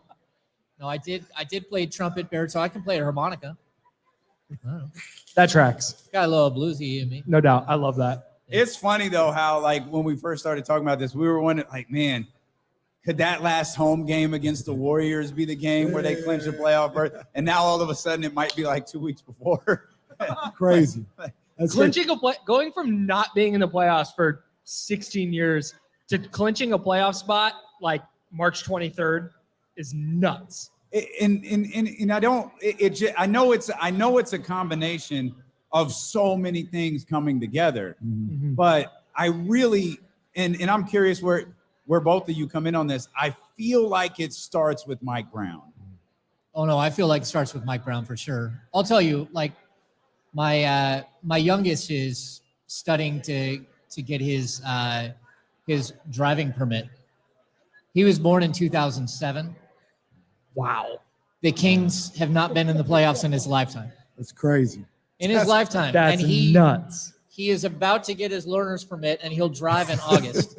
Wow. They've never made the playoffs. My oldest, the day he was born, Chris Webber blew out his knee. Oh, May 8, 2003. So it's his fault. So it's his fault. So he was like 3 the last time, and he's a sophomore in college. He's almost 20. Unbelievable. that is So crazy. I mean, that's what we're up against. Like, so is it Mike Brown? Is it like the team that he inherited? Is it Monty McNair? I don't know. I think it's everything all at once. What is everything everywhere all at once? Yeah. Shout out to Like, the Golden Globes. Anytime, any place. That's all I Oscars, know. Oscars. Yeah. So I mean, That's all It's a movie. but it's also if you look at that movie and you watch it and you're like, okay, I don't know what's happening the whole time. You're totally confused. Why is this happening? Sacramento Kings. Same exact thing. You're looking at it like, Who's Jamie Lee Curtis in this scenario? I don't know. True Lies. Kevin Herter. No, it's probably I know. I know why you said. it's probably Kevin. Harrison Barnes. It's Oh probably, my. It's probably Harrison Barnes. Okay. But So Harrison Barnes is going to get the Lifetime Achievement Award. maybe. Well, he should. Well, he absolutely should. He's been here He's the 30 second years longest. old. He should get the Lifetime Achievement But he's been Award. here the second longest. It's Fox, and then it's Harrison. It's so funny. I always think Harrison was here longer than De'Aaron. no. Second year. It always sits like that, Harrison. I feel like Harrison has been here forever. That was De'Aaron's second year, right? He's had like Yeah. 47 coaches and It's like he was bricking threes in the finals just yesterday. Damn, bringing up old stuff. no. Well, wait. Oh, the 2023 finals. Harrison's redemption. Yo, I There would we be go. pissed. Oh, I that would be so mad. Harrison Barnes shoots the greatest three-point percentage in 80%. NBA Finals history. He's the Danny MVP? Green of the NBA Finals. I did see somewhere that people are like, this offseason, look for Harrison Barnes to possibly take way less money to go back to the Golden State Warriors. No chance. It's like, Why would you do that? Why would you I would like to see him get like the Bogdan contract. Bogey Bro. just got locked up. Bruh, that contract is insane. Is it I have 4 and no 68? idea why he got that. 468. Like, what are they just throwing numbers at a dartboard? Like, they The don't Hawks are a disaster. like. Dude, you're the looking at Hawks are a mess. That's crazy. That it, like Harrison hasn't missed a game. Harrison Barnes, I mean, like he has not missed a game all season. And you got Bogey, who can't stay healthy at all. And I love Bogey. Bogey's like So happy. He can for one play. of my favorite guys to cover. He can ball. He just can't stay healthy. Yeah, the night where Sean Cunningham asked him if it kind of snowballed on you there, and he looked at me, and I'm like, "You don't know what snowball means, do you?" He's like, "I'm like, started out small and got bigger and bigger and bigger as it rolled down." And he goes, "Okay, yes, Sean, it snowballed." Those are moments like he's so endearing as a player. To give him another $68 million or whatever it was, like, That's a oh lot. man, That's a lot. You know, I was thinking Man. about what you said yesterday with Rich Paul. And I went and looked at Rich Paul's client list. And he's got like 30 players. The only two that really stood out is Jeremy Grant is a Rich Paul guy. And this one will be kind of crazy. I mean, Jeremy's the better player, but this one will be kind of crazy. Moses Moody is a Rich Paul guy. It's a team option. You think the Warriors are picking up his team option? Yes. Jama Malalela, one of the Warriors' assistants, came out and was basically like, he just lost a little confidence in his shot. We still think he's going to be a spectacular player, et cetera, et cetera. I think they're still in on Moses Moody. Okay. Because I say that because I would He's like, nice. He can play. I would like because it seems like, they're up and down with Moody every day and go to say, I'd love for the Kings to take an opportunity on Moses Moody if he was available. But, I mean, you're saying he probably. but is he better than Kessler Edwards? I mean, he's a better scorer. Matisse Thybulle, is he better than Kessler Edwards? You know, I like Kessler. And I'm one who's I like, nephew. hey, like, I don't know, but what I'm saying is like, you got a dude who can't play offense at all. Kessler Edwards can play offense. Like, you talk about him missing some threes. They're online. They're perfect shots. They just aren't falling. They will fall. And if that's the guy that you got, the guy that can, I'd stay with Kessler over trying to spend money for Thybulle. If Moses Moody was available, I'd really think about that though. Moses Moody, I'm still a big believer in his two-way game. This year's Cam Reddish. Cam Reddish is also a Rich Paul guy.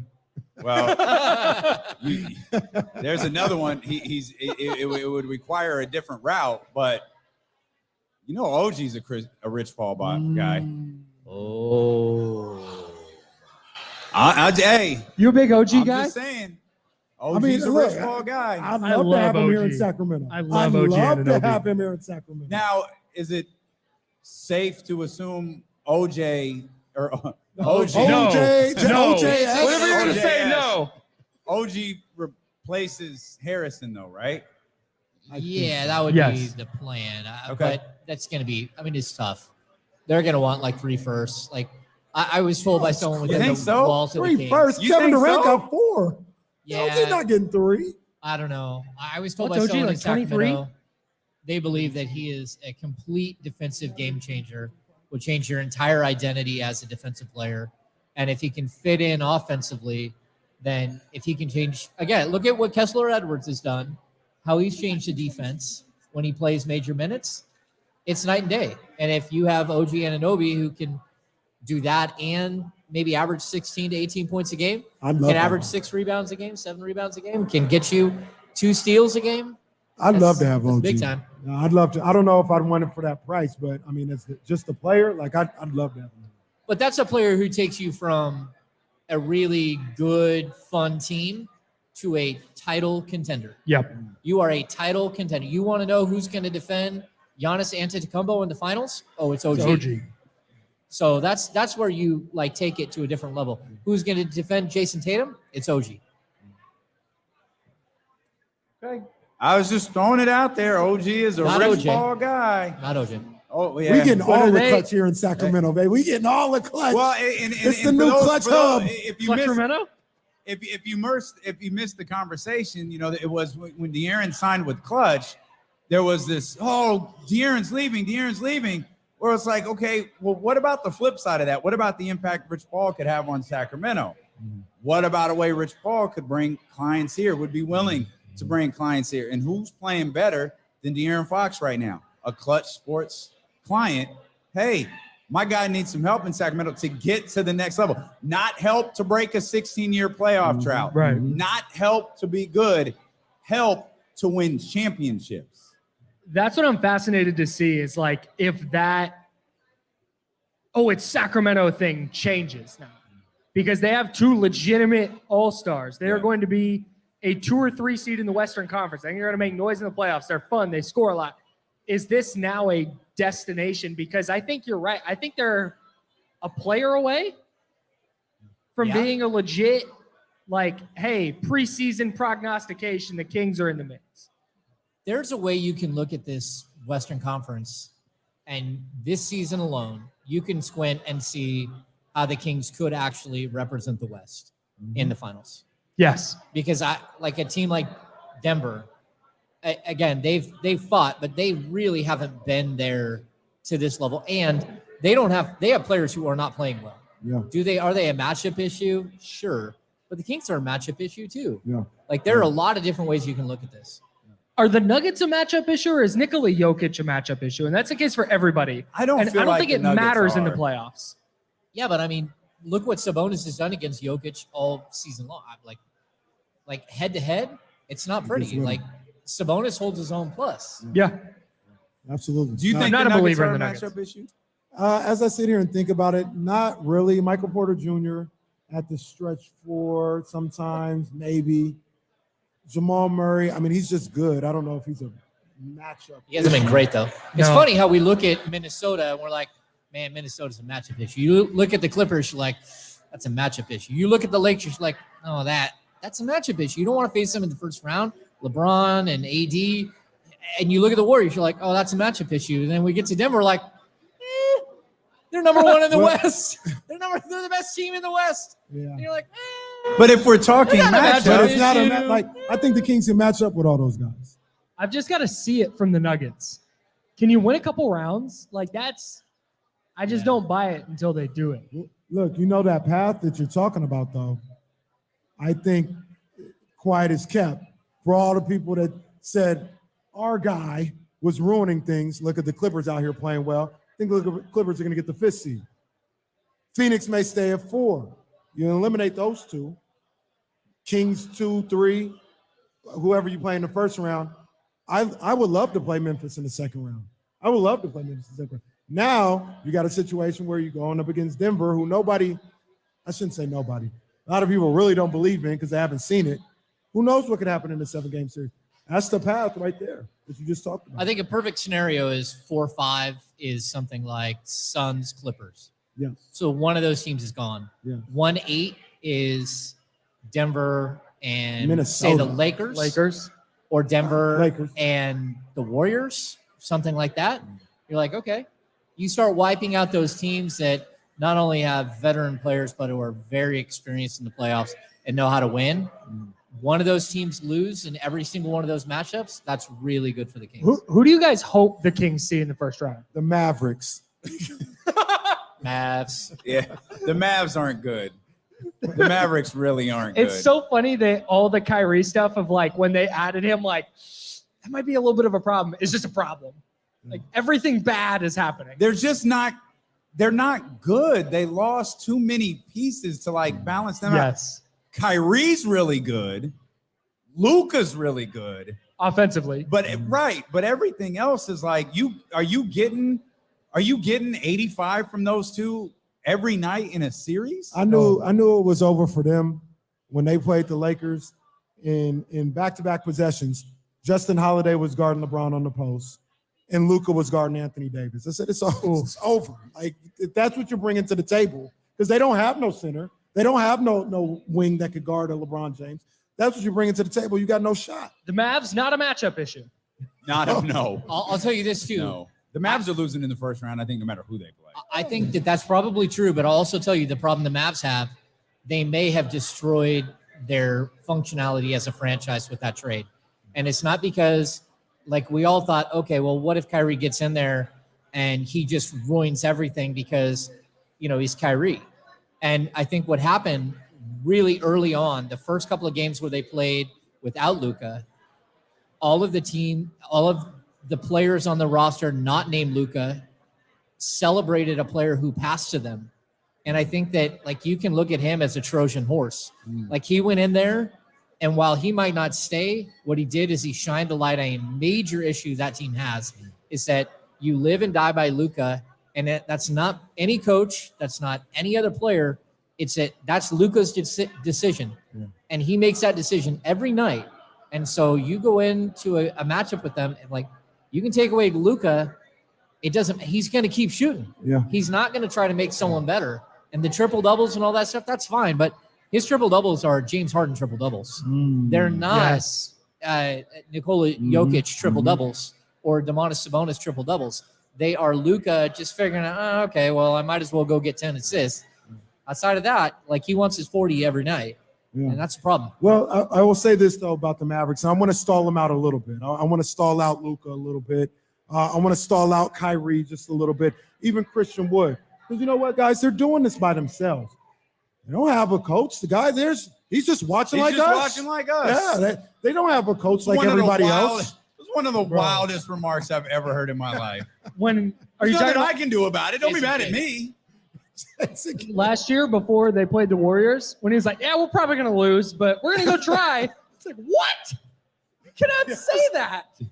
Jason Kidd's a different He's dude, wild, man. bro. I'm going to start calling you Stephen A. Hamm. You really dislike Kyrie Irving. Is it personal? Stephen A. Hamm. It feels personal. You really you do not like Kyrie at all. Like, I'll be honest, like everything I've heard is that everyone there loves him. They love him. Yeah, they're like, holy cow. In Texas, that tracks. You know, and De'Aaron Fox has said, like, everyone in the league, well, that's Russ. Everyone in the league and everyone who's played with him. But the same thing when it comes to Kyrie. The players really, really like him. He walks in the room. He's charismatic. He's quiet. He doesn't, whatever he says about flat earth stuff and all that stuff, all of that stuff, the players don't pay attention to a lot of that stuff. So while we talk about it ad nauseum, that's not what the players do. They like him a lot. What I'm saying is that he got there and they're like, man, this dude passes. This dude makes us better. Right. Luka doesn't do that. And so, like, if you're team Luka or team Kyrie, a lot of players are like, team Kyrie. And that's where I mean that's interesting. He's messing up, like, what Luka's good thing there. Luka, he got a good thing. Like, I get to go do whatever the heck I want. Look, Jessica will tell you, they still love him in Boston. Tatum and Brown, they love Kyrie. No. No, they don't, really? They don't love him no more? Oh, I thought they did. I know fans don't like him. No, the fans do not like him. I thought Tatum and Brown did. Jesse's face is like, that was the X factor. That was the turning point. You're listening to D-Lo and KC on KIFM West Sacramento, 98.5 FM, KRX QHD2 Sacramento, ESPN 1320, always live on the free Odyssey app, live from 32 Bruce Street, inside Sky River Casino. Bruce Street. Yes, indeed. That round of applause you heard was because Jazzy 510 just walked in the building and got a pop from the live crowd. She's here. Too cool, man. Too cool. We got Brendy Bear here. Is Brendan Nunez here? Brendy Bear! Brendan Nunez! There he is. Shout out everything. Kings Beat, Kings Pulse, everything Kings. Brendan Nunez is here. We appreciate everybody who's here with us. We appreciate the 400 plus that are watching across our streaming platforms. And of course, we appreciate everybody listening on ESPN 1320 AM. We're with you for a whole other hour out here at Sky River Casino. But at 4 o'clock, we're not wrapping up and leaving. We're hanging out. We're kicking it pretty strong. We hope you'll come and hang out with us as well. Kyle Matson here with us, James Hamm as well. I want to touch on something Mike Brown said last night. He said, I've been waiting to win a game like this all season long. And we talked about how tired Mike looked, and rightfully so, given the travel situation, given, the 42 wins and all of that he was carrying. But it felt like a low-scoring game, a slugfest. The shot wasn't falling. The Kings were able to win, and Mike goes to the podium and said, I wanted to see this from our team all year long. This has been an identity crisis for Mike Brown all season. He's struggled so much with the fact that his team just can't lock in and play defense for, I don't even want to, like, what are we going to give him, like 12 minutes a game? That might be it, where he gets a defensive productivity that he's comfortable with. It kills him. He is a defensive-minded guy. He comes from the Popovich tree. He has always been one of the top defensive coaches in the league. And for his team to be historically bad defensively for a team this high up offensively, it kills him. So I get it. I mean, like, to hold a team under 100, when was the last time they held a team under 100? November? Wow. Been a while. Did they do that? December? Was that Cleveland's game under 100? It doesn't happen. Often. They might have accidentally the like Cleveland tripped one. into one. The Cleveland was 106.95, and it took Cleveland going like 6 minutes It's a without 19-0 scoring. run. Yeah. It took an insane run for them to stay at 95 in that game. Yeah, but the other crazy stats from last night, which I know Coach Brown loved, no fast break points for the Nets, no second chance points for the Nets. I mean, when you talk about defense, you guys know this. It's more than just keeping a guy in front of you. It's securing the rebound. Defense doesn't end until you have the basketball. And that no second chance points, that's crazy to me. That is crazy. That's big time. Yeah, I think Mike Brown early in the season realized that his team was so bad in transition that he couldn't have his guys crash the offensive glass. And so he's like, everybody's got to get back. And so the Kings for a long time were one of the worst offensive rebounding teams in the NBA. He slowly told them, like, come on, we can do this. But there's a trade-off. You have got to get back. Somebody has to get back. So many times you saw this team get beat in transition. And so that's a difficult thing for a coach to, like, give up an entire premise on your season that, like, you have a really good defensive team. You have the leading rebounder in the league. Defensively, this is a top 5 rebounding team all season long. But on the offensive glass, sorry, you guys haven't earned that respect. You got to get back. We're not doing that. And so slowly we're seeing them change. And so when you talk about no transition buckets, but also like the no second chance points, that's huge, because that means they did a great job on the defensive glass. And they did a great job at getting back. And we always said this, like, early in the season, I told you guys, if this offense can be great, the defense can be okay. Yep. They will improve by being a good rebounding team on the defensive end. They'll improve by being a really efficient offense, because defensively, they didn't go out and make the changes they had to make. So it's played out. That Mike Brown, he's got to admit who his team is at this point and just play to it. And if you can have one guy step on the court and change everything, like Kessler Edwards really has. Like, he steps on the court, you're like, it's noticeably better. Everything is better. That shows you what this team can be next year when you make a couple of changes here and there. And that can be Kessler Edwards. But if you're a team who's the second seed in the Western Conference, it could also be a star level Kessler Edwards that you're able to go out and trade or get in free agency. Is it enough to change your fortunes next month? You just keep getting better. Like, that's all Mike Brown can ask. Just keep getting better. And, like, we talked about this too. Like, for me, when Mike Brown calls out his stars and says, I need them to be more vocal, I need them to be leaders, that's something that you usually get in year 2, year 3. In the offseason, we'll address some of that stuff. No, this team has taken steps that no one thought they would take, and Mike has continued to change his expectations and to grow with this team and to keep leading in a way where normally you would be content with, hey, we're a playoff team. No, he's not content with that. Oh, we can be content with, we might get a first round home series. Not content with that. We could be the 2 seed. We could host a first round. We could still chase Denver all the way down to the last game of the season. Why not? Why not us? And that's a brilliant strategy by him to keep moving the goalpost for his team. He keeps pushing these guys. That's been one of the fascinating things to watch, is the reaction, the fan reaction, because obviously, like, this is unbelievable. But to Mike Brown, it's like 42 wins, great. Like, there's greater things to achieve here. And watching that, like, I don't want to call it a push-pull because everybody wants the same thing, but watching that has been fascinating. And I love that he came out the other night after that game against the Knicks. Really nice win. National TV. Awesome. And he just lit them up. Flamethrower. And they respond. Like, you see them respond. And the fact that he has their attention in a way that he can do that publicly. And then they respond and they go on the road and they keep on winning. Like I said, what that means for this year, who knows? But I think the greater thing is what this means down the line. Like everything's pointing in the right direction. What you talk about is a testament to not only Coach Brown, but the players. Yes. That they're accepting of it, they're responsive of it, and they can take those things, they can listen to message and not where it happened or when it happened, and actually apply it to, all right, let's try and get better. Yeah, Mike has talked about it so many times this season that the coachability of Fox and Sabonis has allowed him to coach the other guys just as hard. If he can yell and scream at those guys and he can hold them accountable when they make mistakes, then he can hold anyone accountable. And it felt like early in the season, it took a little while for some of the players to understand that concept. Now they all get it. Like Fox can go off for 40. If you messed around, he's going to call you out. If you did something incorrect, he's going to call you out. And let's go in the locker room. Let's celebrate. They got their little pin lights. They put on a fog machine. They got lights flashing everywhere.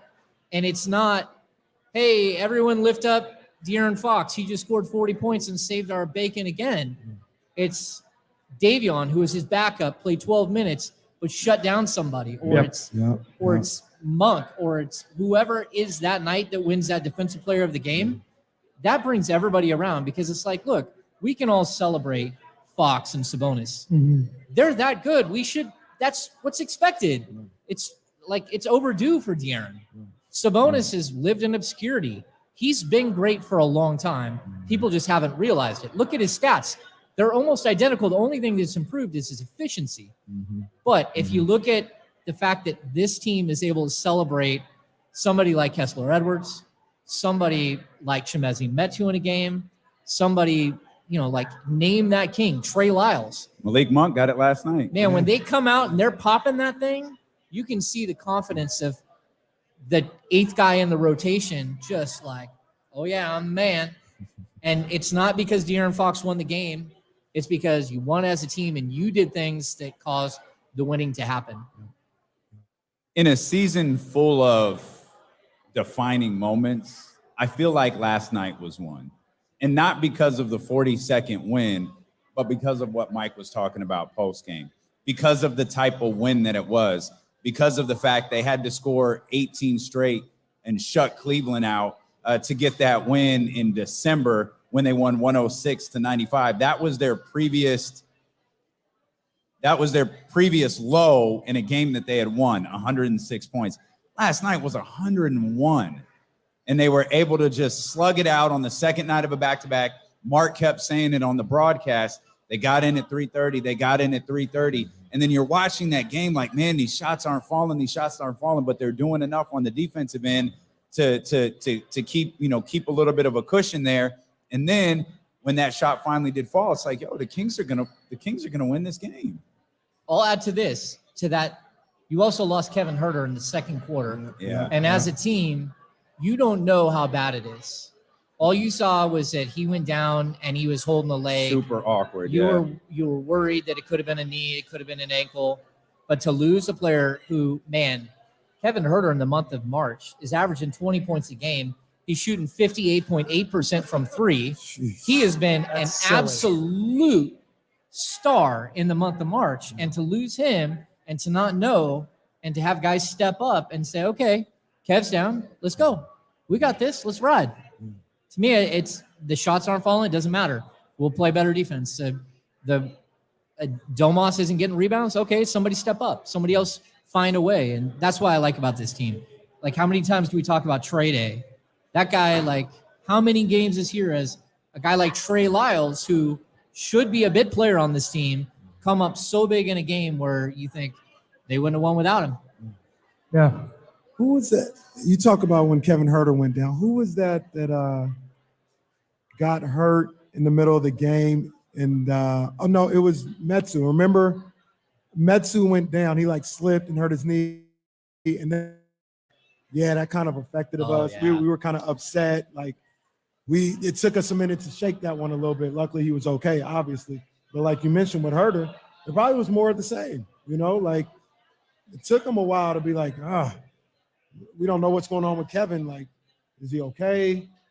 It was probably one of those same situations. Yeah, and we didn't see TD step up and have that moment. It took other guys. Who's going to step up? Mike Brown going with 4 forwards at one point and a point guard. Crazy. Monty McNair did a really good job building this roster, man. It's unbelievable. Executive of the year? Yeah. How was he not? Well, we came to the conclusion it's probably, depending on how this works, like the only two real discussion. Well, I guess Mike Casey is one. That might not be Cansey, I think is his last name, in Cleveland. Trash. Scott Perry. No, that's Cap. They got Donovan Mitchell. Scott Perry in New York. But it feels like it's Monty McNair, which is wild because if you're saying it definitively, but that means Monty is definitively executive of the year, Mike Brown is definitively coach of the year, and De'Aaron Fox is definitively the NBA's clutch player of the year. And they're getting at least one All-NBA guy. Pretty good little team. Not bad. Decent. Not bad. I mean, I know Mike's going to keep pushing for Malik Monk to win Sixth Man of the Year. Yeah, I don't know. I don't know how realistic that is, but I'll take Malik Monk over Benedict Mathurin, and that's not a knock at Benedict or his talent. It's a knock at, this as strange as it is, this fan base yearned for Iman Shumpert for a long time, just because of the vibes, the swag, the attitude. And Malik is that times 10. He's that with game. So I know, and this is not to take away from Malik Monk as a player. I don't want to do that. But when they signed him, and everybody's like, "Oh yeah, De'Aaron Fox and Malik Monk back together again. Look at what they did at Kentucky." It's like, really? The vibes are what we're doing now? I was wrong. It works. It works. The vibes are great with this team. It's so much fun to watch. You know better than anybody as the curator of vibes. Yes. The vibes are unbelievable. Those locker room photos? Nope. I'm telling you, it's cheap. Look, the beam, the DPOG chain, the locker room photos, the tweets at each other. Like, I know this is all like peripheral and you can't empirically like put a number on like what it means, but it matters. Like we just talked about the Warriors. Look at how down they've been this year. And that's vibes. It's culture is what we usually call it. Yeah. But the vibe, like that stuff matters, man. Matters a lot. You mentioned, it's funny, you mentioned the beam. And like, the beam is like, it's almost like a tourist attraction. Buddy of mine, Brian Murphy, shout out to my man Brian Murphy. He came yesterday to watch UCLA play, brought his son. The Kings win. His son's not a Kings fan, Warriors fan. Yo, I need a picture in front of the beam. I need to see the beam. Like, it is as big as the Capitol right now. Like, that is the number one tourist attraction in the city, is seeing the beam. Did anyone catch the taped footage of the beam that they used on the television broadcast last night? I said, come on, man. They say, okay, guys, it's time to light the beam. And they go to downtown Sacramento, and it's pitch black. I'm like, yo, the hell is that? Like, they're running tape footage. Now, I get it. It's 5:30 in daylight savings time. It doesn't quite have the same effect, but I immediately thought, that's what we're doing now? I think John Bull was talking to somebody that was downtown and they said you couldn't really see it till about 6:45, I think he said. Like, you could kind of make it out. And then, but yeah, it took that long. If they had smash cut to a live shot and there's just nothing there, it would have been so fun. Smash out. Trust us, it's there. Well, that's the dilemma you're going to face when the Kings are playing in the NBA Finals at 12:30 on a Sunday, and they win. Those are all night games. Yeah, all night games. Big trust. All night trust. Games. But if we Ham's if we going play, to get another beer. He's leaving us. Oh, okay, all right, Ham. Come on, Ham. Well, my guy. Another one is not even done. Only James Hamm could get up in the middle of a conference. I'm just go get another beer. What's the problem? My guy. But the killer is I thought about we're all casual. Hey, I'm gonna step out. The hell on the with radio, your stupid sir. Radio show. Because I did think about this. If they play the Lakers in the first round, they play the Warriors in the first round. That's probably like Sunday at 12. I don't like that, dog. I don't like that. No, Yeah, I mean, whatever. The stress that a Kings Lakers, Kings Warriors playoff series would induce on all of us is just not. But see, that, for the first time first one in 16. Look, if we did it next year, like, fine. Totally. I don't want to do it. Give me the Mavericks. Give me Please. the Timberwolves. I don't want it to be the See, and Kings Lakers don't stress me out as much as Kings Warriors. Kings Lakers, it's like, yeah, let's smack these boys up. It's good. You know, I got a couple Laker fans in my life, but you know, I'll talk trash to them. I don't want to talk crazy to Kyle. That's what I'm saying. I don't want to talk crazy to Kyle. I And know will how he talk is crazy. as a fan. I would hate him. I would not want to talk to him. I will talk crazy. Look, the first time in game 1 when Draymond goes 1 of 7 for 2 points, I'm tweeting it out. You do that anyway. The great part about Kyle is it'd be like 6-0 in game 1, and he'll text you, Warriors suck. It's over. Bro, the Over in 3. comes for everybody. He did it Saturday. games. I caught the tweet. The Warriors are so unserious right now, it's ridiculous. Come back and beat Milwaukee, right after the tweet. Right after. Steph went crazy. It was so sick. I love that in you, though. I love that fan in you. Like, It's knee jerk all day, baby. all day. You want rationale? Pfft. No chance. What radio show host is rational? Come on. Give me a break. That's ridiculous. The Western Conference, though, is so fast. I think one of the reasons the Western Conference is so fascinating is because it's wide open.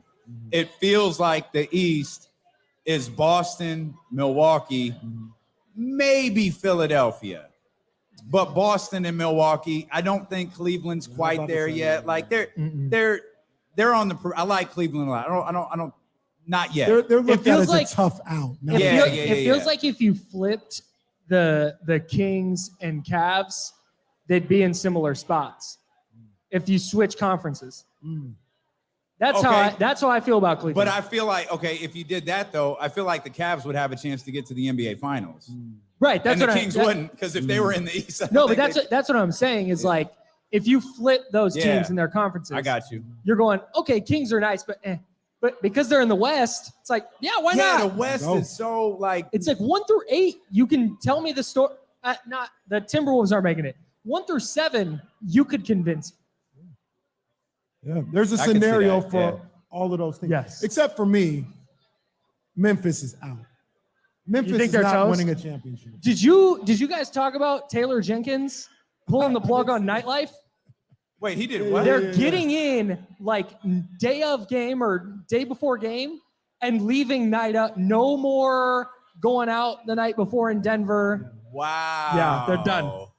Wow. Vibes down in Memphis. I'm with you. I'm with you. Vibes are big time down. So Yeah, I could. I would take Memphis out, but your point still Can stands. you imagine going to Miami and Taylor Jenkins of all people walks in and goes, no, you're not going to live. No, We're going home. We're going to Memphis. Can you imagine being so irresponsible that you're a grown-ass man put on curfew by your coach? Well, look, Who among us? Look, how about if I'm Trey Jones or Zaire Williams?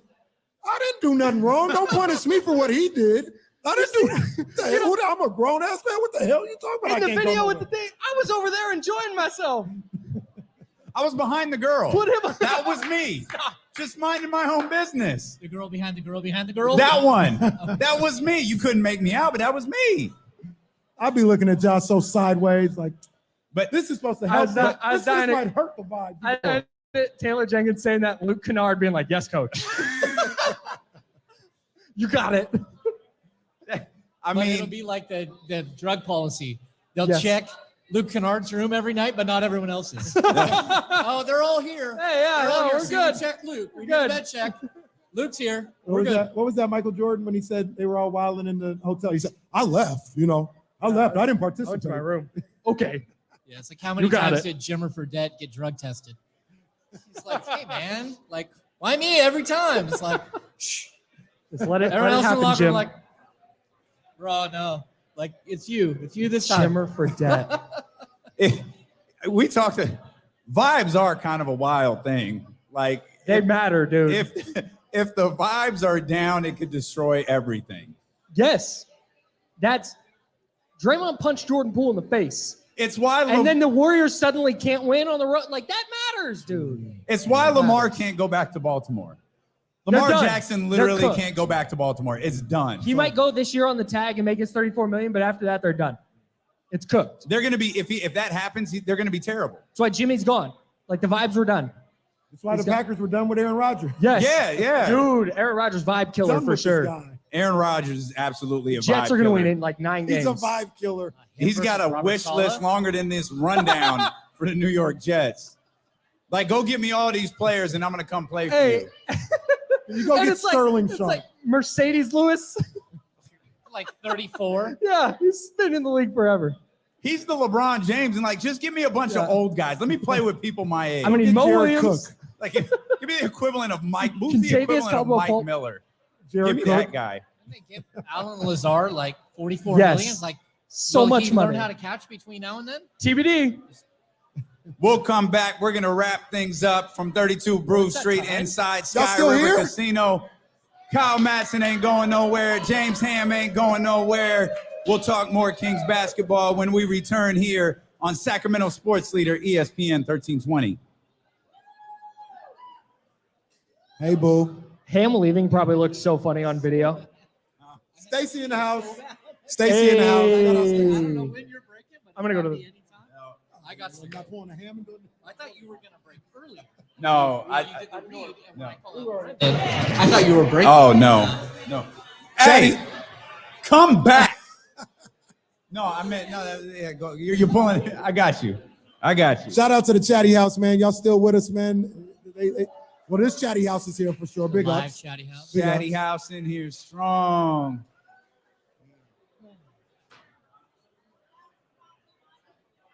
Oh, that's what's up. Shout out to the Chatty House on the screen, the 400 plus watching on YouTube and Twitch. And I wish y'all could have seen the brand new camera we got. It worked for an hour. Yeah, go and watch then the it first died. hour of the show. But when the show is over, scroll back to the first hour. The picture was incredible. It was just immaculate. Phenomenal. Looked like Did it IMAX. run out of battery? So yeah, it took an hour, and I didn't. We thought once you plugged it in, it would charge, Well, phantom power. but yeah. that didn't happen. So Oh. Ooh. yeah, we have to find a way to charge it and run it at the same time. Where's he at? Is it like a little guy? Jonathan, no, it's a big. Oh. It's a real deal. I'm surprised it doesn't have Yeah. the phantom. No, it's a big boy camera. Oh, stop it.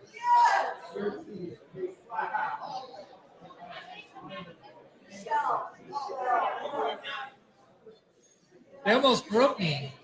Like, I had to pee so bad. I'm like, oh, I gotta go now. Like, I mean, this is only my second beer, but I had a big coffee on the way down. And we didn't take a break forever. I'm like, wow, this is going and going and going. I'm like, no, I gotta go.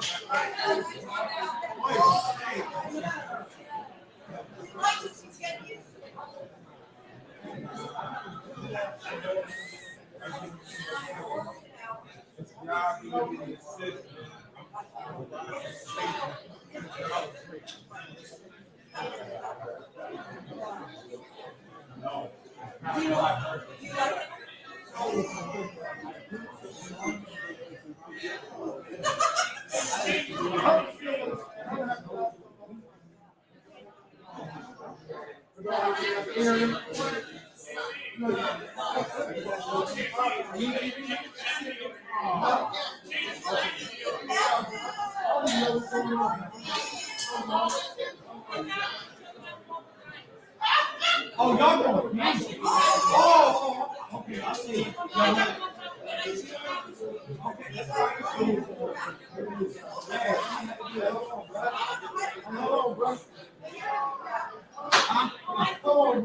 What? What you mean? What's the problem? What's the problem? What you mean? Okay. You said that I look out.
I said I ain't been able to watch 1 second of the games today.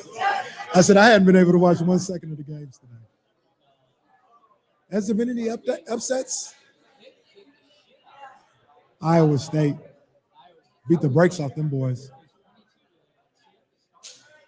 Maybe. Hey, how you doing?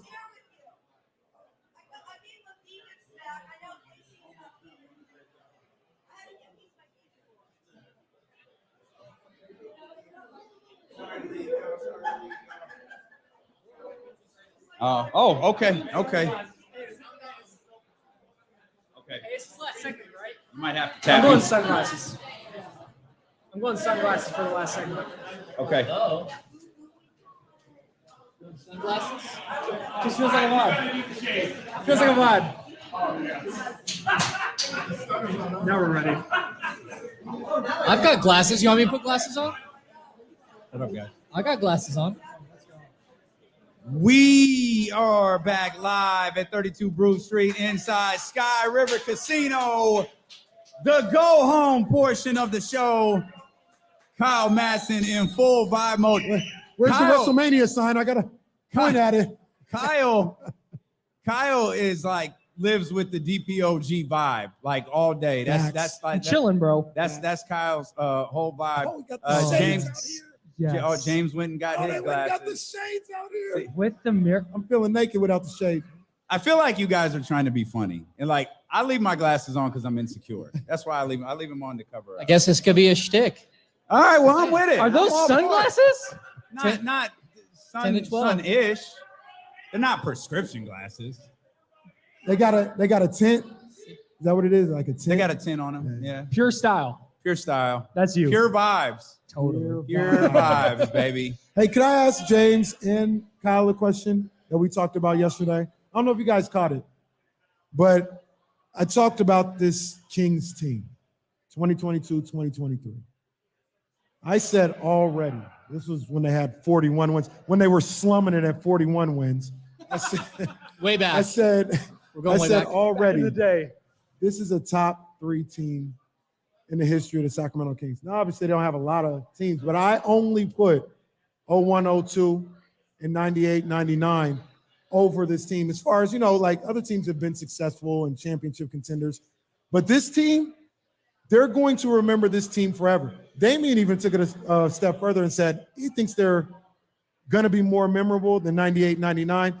I still put 98, 99. They were at the airport, like not in the lobby where their cars were when they won game 2 against Utah. People, the fans trying to get these guys just to wave at them. Jason Williams, like, move out the way, I got to go, or whatever the case may be. They were rock stars. I think this group is on that same level already. We hadn't even got to the playoffs. I think today they're on that level. Okay, so I mean the Kings won 50 a bunch of times in a row. I'm going to say 01, 02, 02, 03, 98, 99. Those are all teams that I think were better teams. But after that, it becomes like a coin flip. Like the 03, 04, 04, 05, 05, 06, The 2000, 2001 team was quality too. I had season tickets in 95, 96, and I missed one game. And they were really fun that year. This season's team is much better than that team, much more sustainable than that team. That was an upstart team, and it brought in the fans with Brian Grant, Michael Daniel Smith, Mitch Richmond. Like, that team was fun. I mean, I get where you're at. I would say this is a top 5 team. I don't know if top 3. Does it depend on where they finish? No, because all those other teams finished, like the 8-year run was 8 years of almost 50 wins every year. Well, look, even 98, 99, they lost in the first round. You know what I'm saying? Like, but we remember them, like we love them on a certain level because of who they are, not because of the success, so to speak. Yeah, they were like 27-21 that season, I think, something like that. Like it was a strike-shortened season. I think part of it is, and Kenny did a great job of mentioning this like a month ago when it was clear that this team was really good. Like what we're experiencing right now is Kings fans, Kings media, whatever it may be, we're not going to experience this again. Like this is kind of like a one-of-one thing, because next year this team could go to the playoffs. This team could win a championship next year. There's expectation. But it's going to be change. It's going to be different than the way that it feels now, because there's such relief. There's such, there was so much question heading into the season. Did they do enough?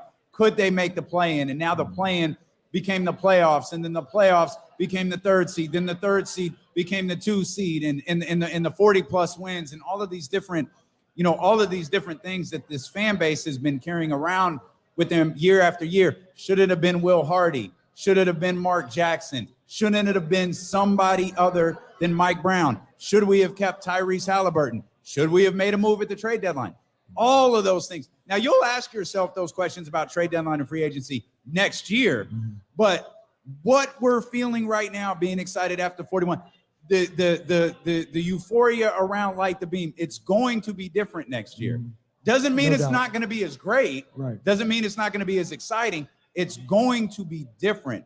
This feeling right now is one of one. Yeah. And that's why I think it's so high on memorable Kings teams. And Kyle, you can speak to this. This is your realm, so I don't want to speak out of turn, but the 18 championship team, Warriors championship team, probably isn't as beloved as the We Believe Warriors. Right? Oh, yeah. I don't know if it's close. You know what I mean? Particularly, yeah. Yeah. Yeah, I don't think it's close. I think it's that 15 team. And then, you guys are right. It's the rise to get there. And then once you're there, even next year, like right now, it's like 42.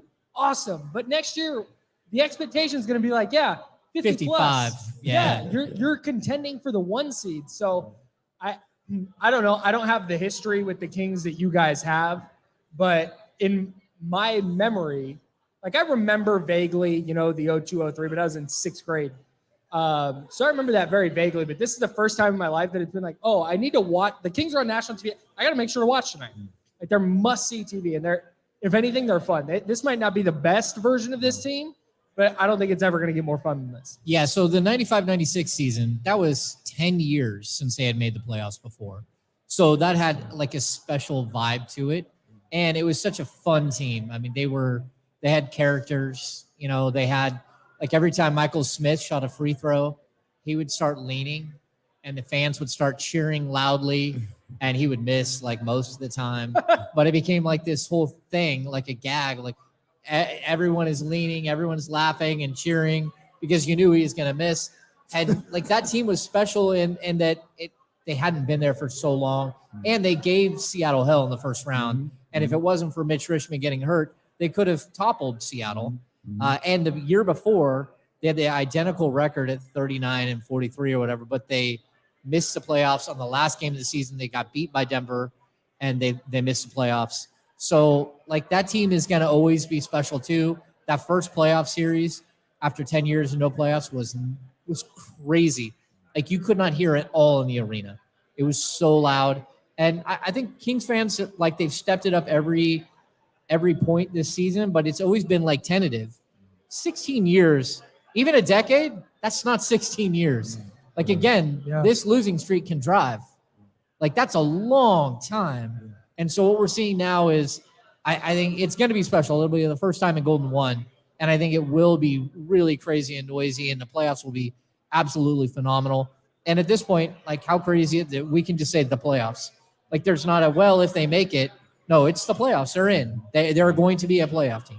I don't want to like galaxy brain this and take this but to me, there's something about it that's different though, in like the social media, like hyper focused era of podcasts and Twitter and all that where like the Kings matter in that realm for the first time ever. Yeah. And I think that adds something to it where like now when you log onto Twitter after the Kings win, it's like, hey, De'Aaron Fox is captain clutch or whatever ESPN tweeted the other day.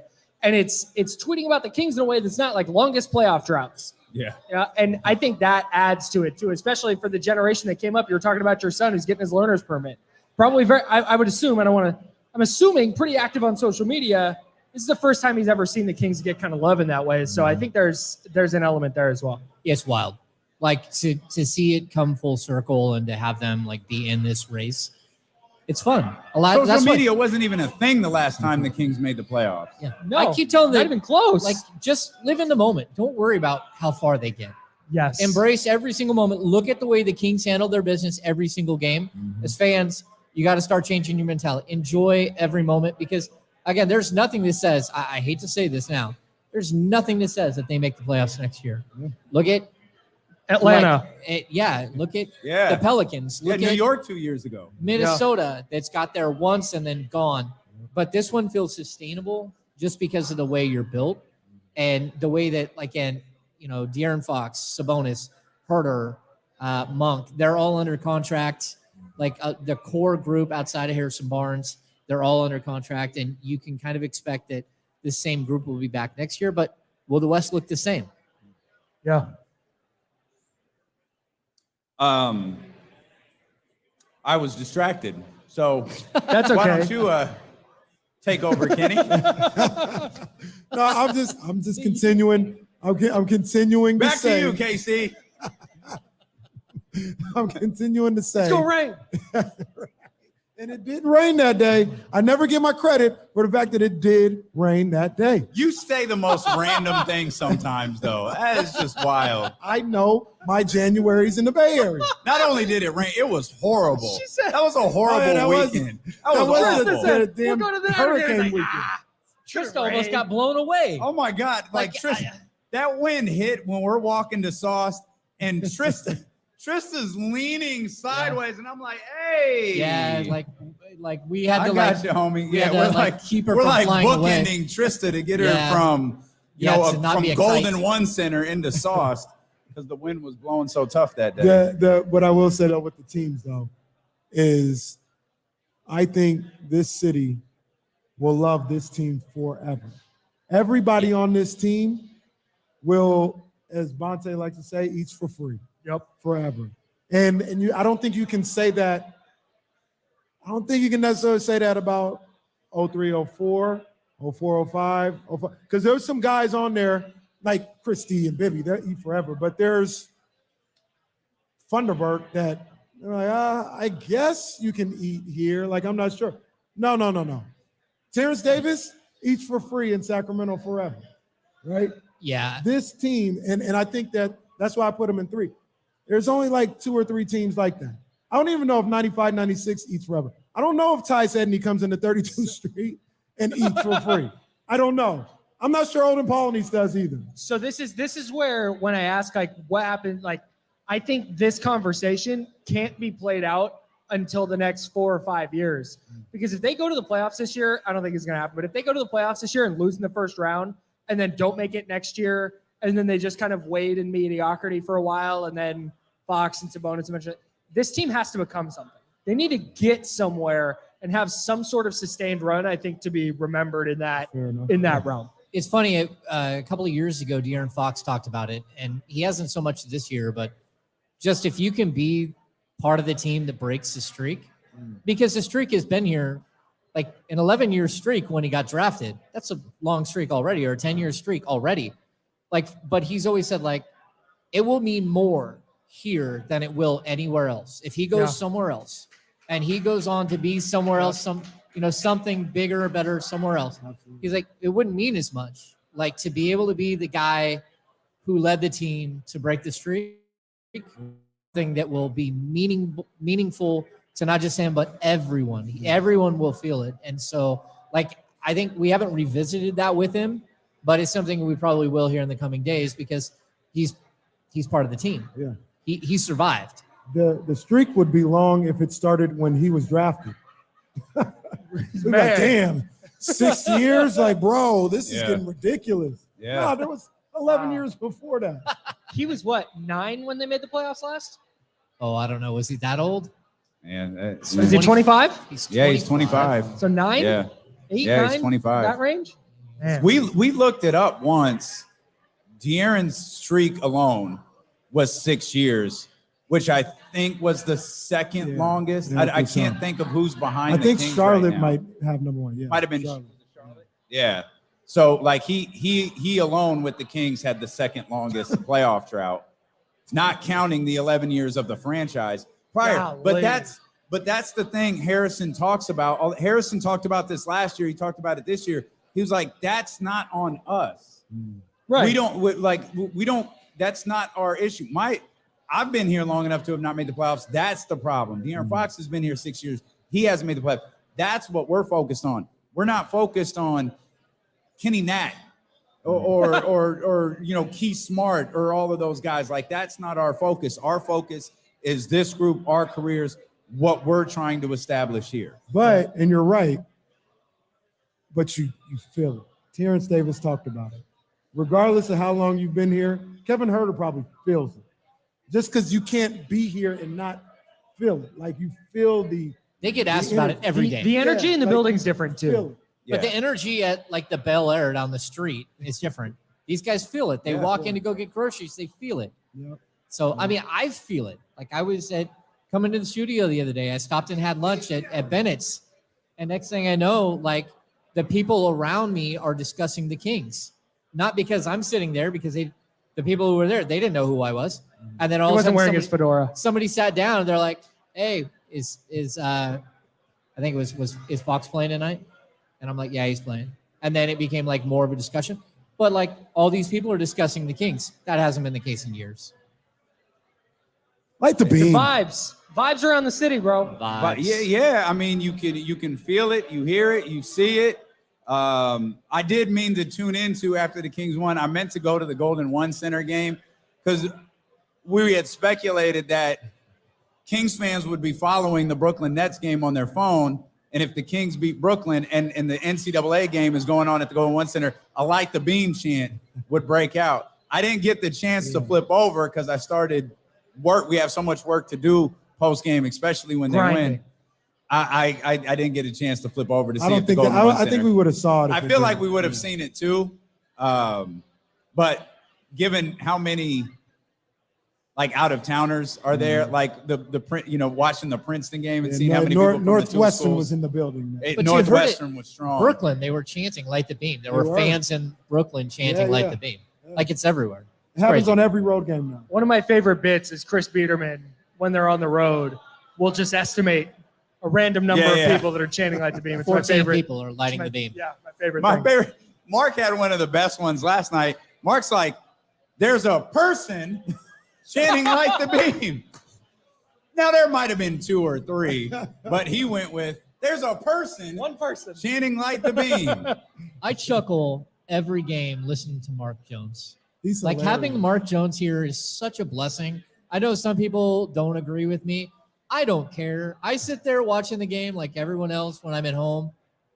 Man, he cracks me up. Like some of the stuff that comes out of his mouth, you're just like, dude, I can't believe you just said that. I can't believe you just strung that together. Yeah. He's top flight, man. You get Mark Jones just calling your home games, or your With He's regular games. he's literally like he's at the top of his entire industry. Yeah. And I always I think we were 4 minutes into yesterday's game before I had to look up a word. It happens during games, but he dropped, I don't even remember the word. I have to pull up my Google history to figure, I had to look it up right after. He got there great. quick like a stimulus check. Well, he'll hit you with that one too. Yeah. He's very good. We appreciate you guys coming to hang out with us for so long. Y'all give it up for James Hamm, 1320 Kings Insider, Hey, and look, creator of the Kings Beat. both of these guys were not close. Like y'all made a move to get here, man. So we appreciate that for real. It was a bit of a trek. Kyle drove hours to be here because Kyle is really dedicated to ESPN 1320. Really dedicated to ESPN 1320. Want to thank a couple of people here real quick. First of all, our man Charlie back in the studio. He's been making sure we've been on the air all day. Yeah.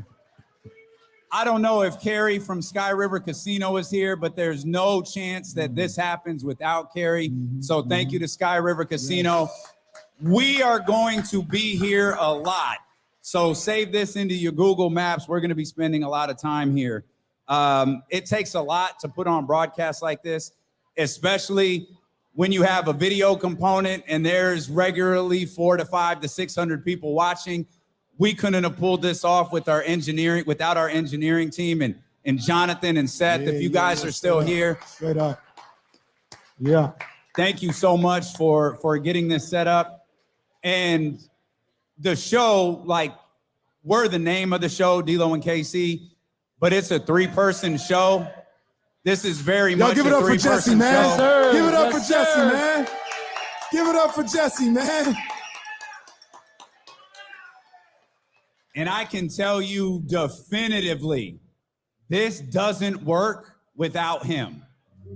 We can't do this without him. So he quietly sits in the back. He takes care of socials. He takes care of the chatty house. He takes care of all this stuff that we desperately need to have taken care of so we can do this stuff. Facts. So Facts.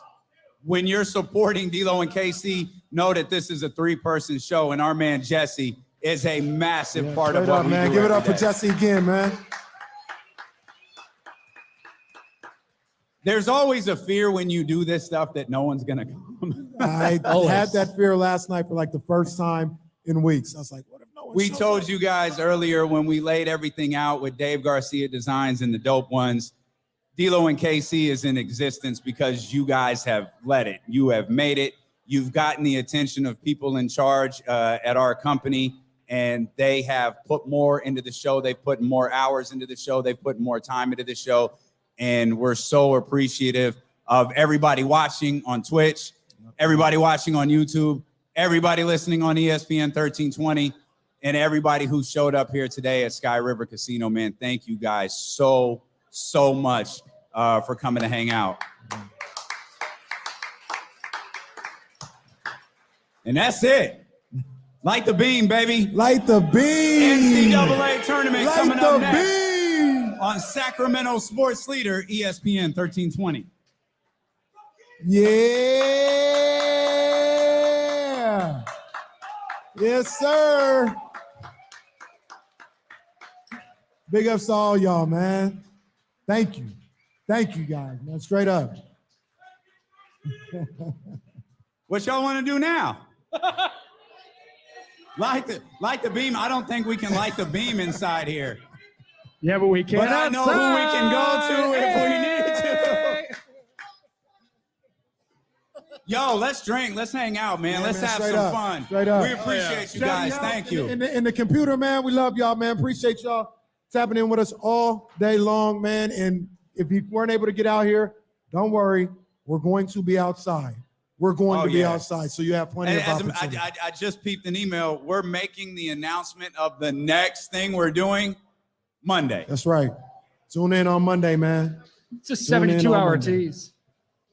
It's a great tease by you. Thank you. It's a greeny Thank you. team. I'm good at this. Segues, Hey, teases. since we're off, I'm fucking nice. I'm nice. I'm fucking nice.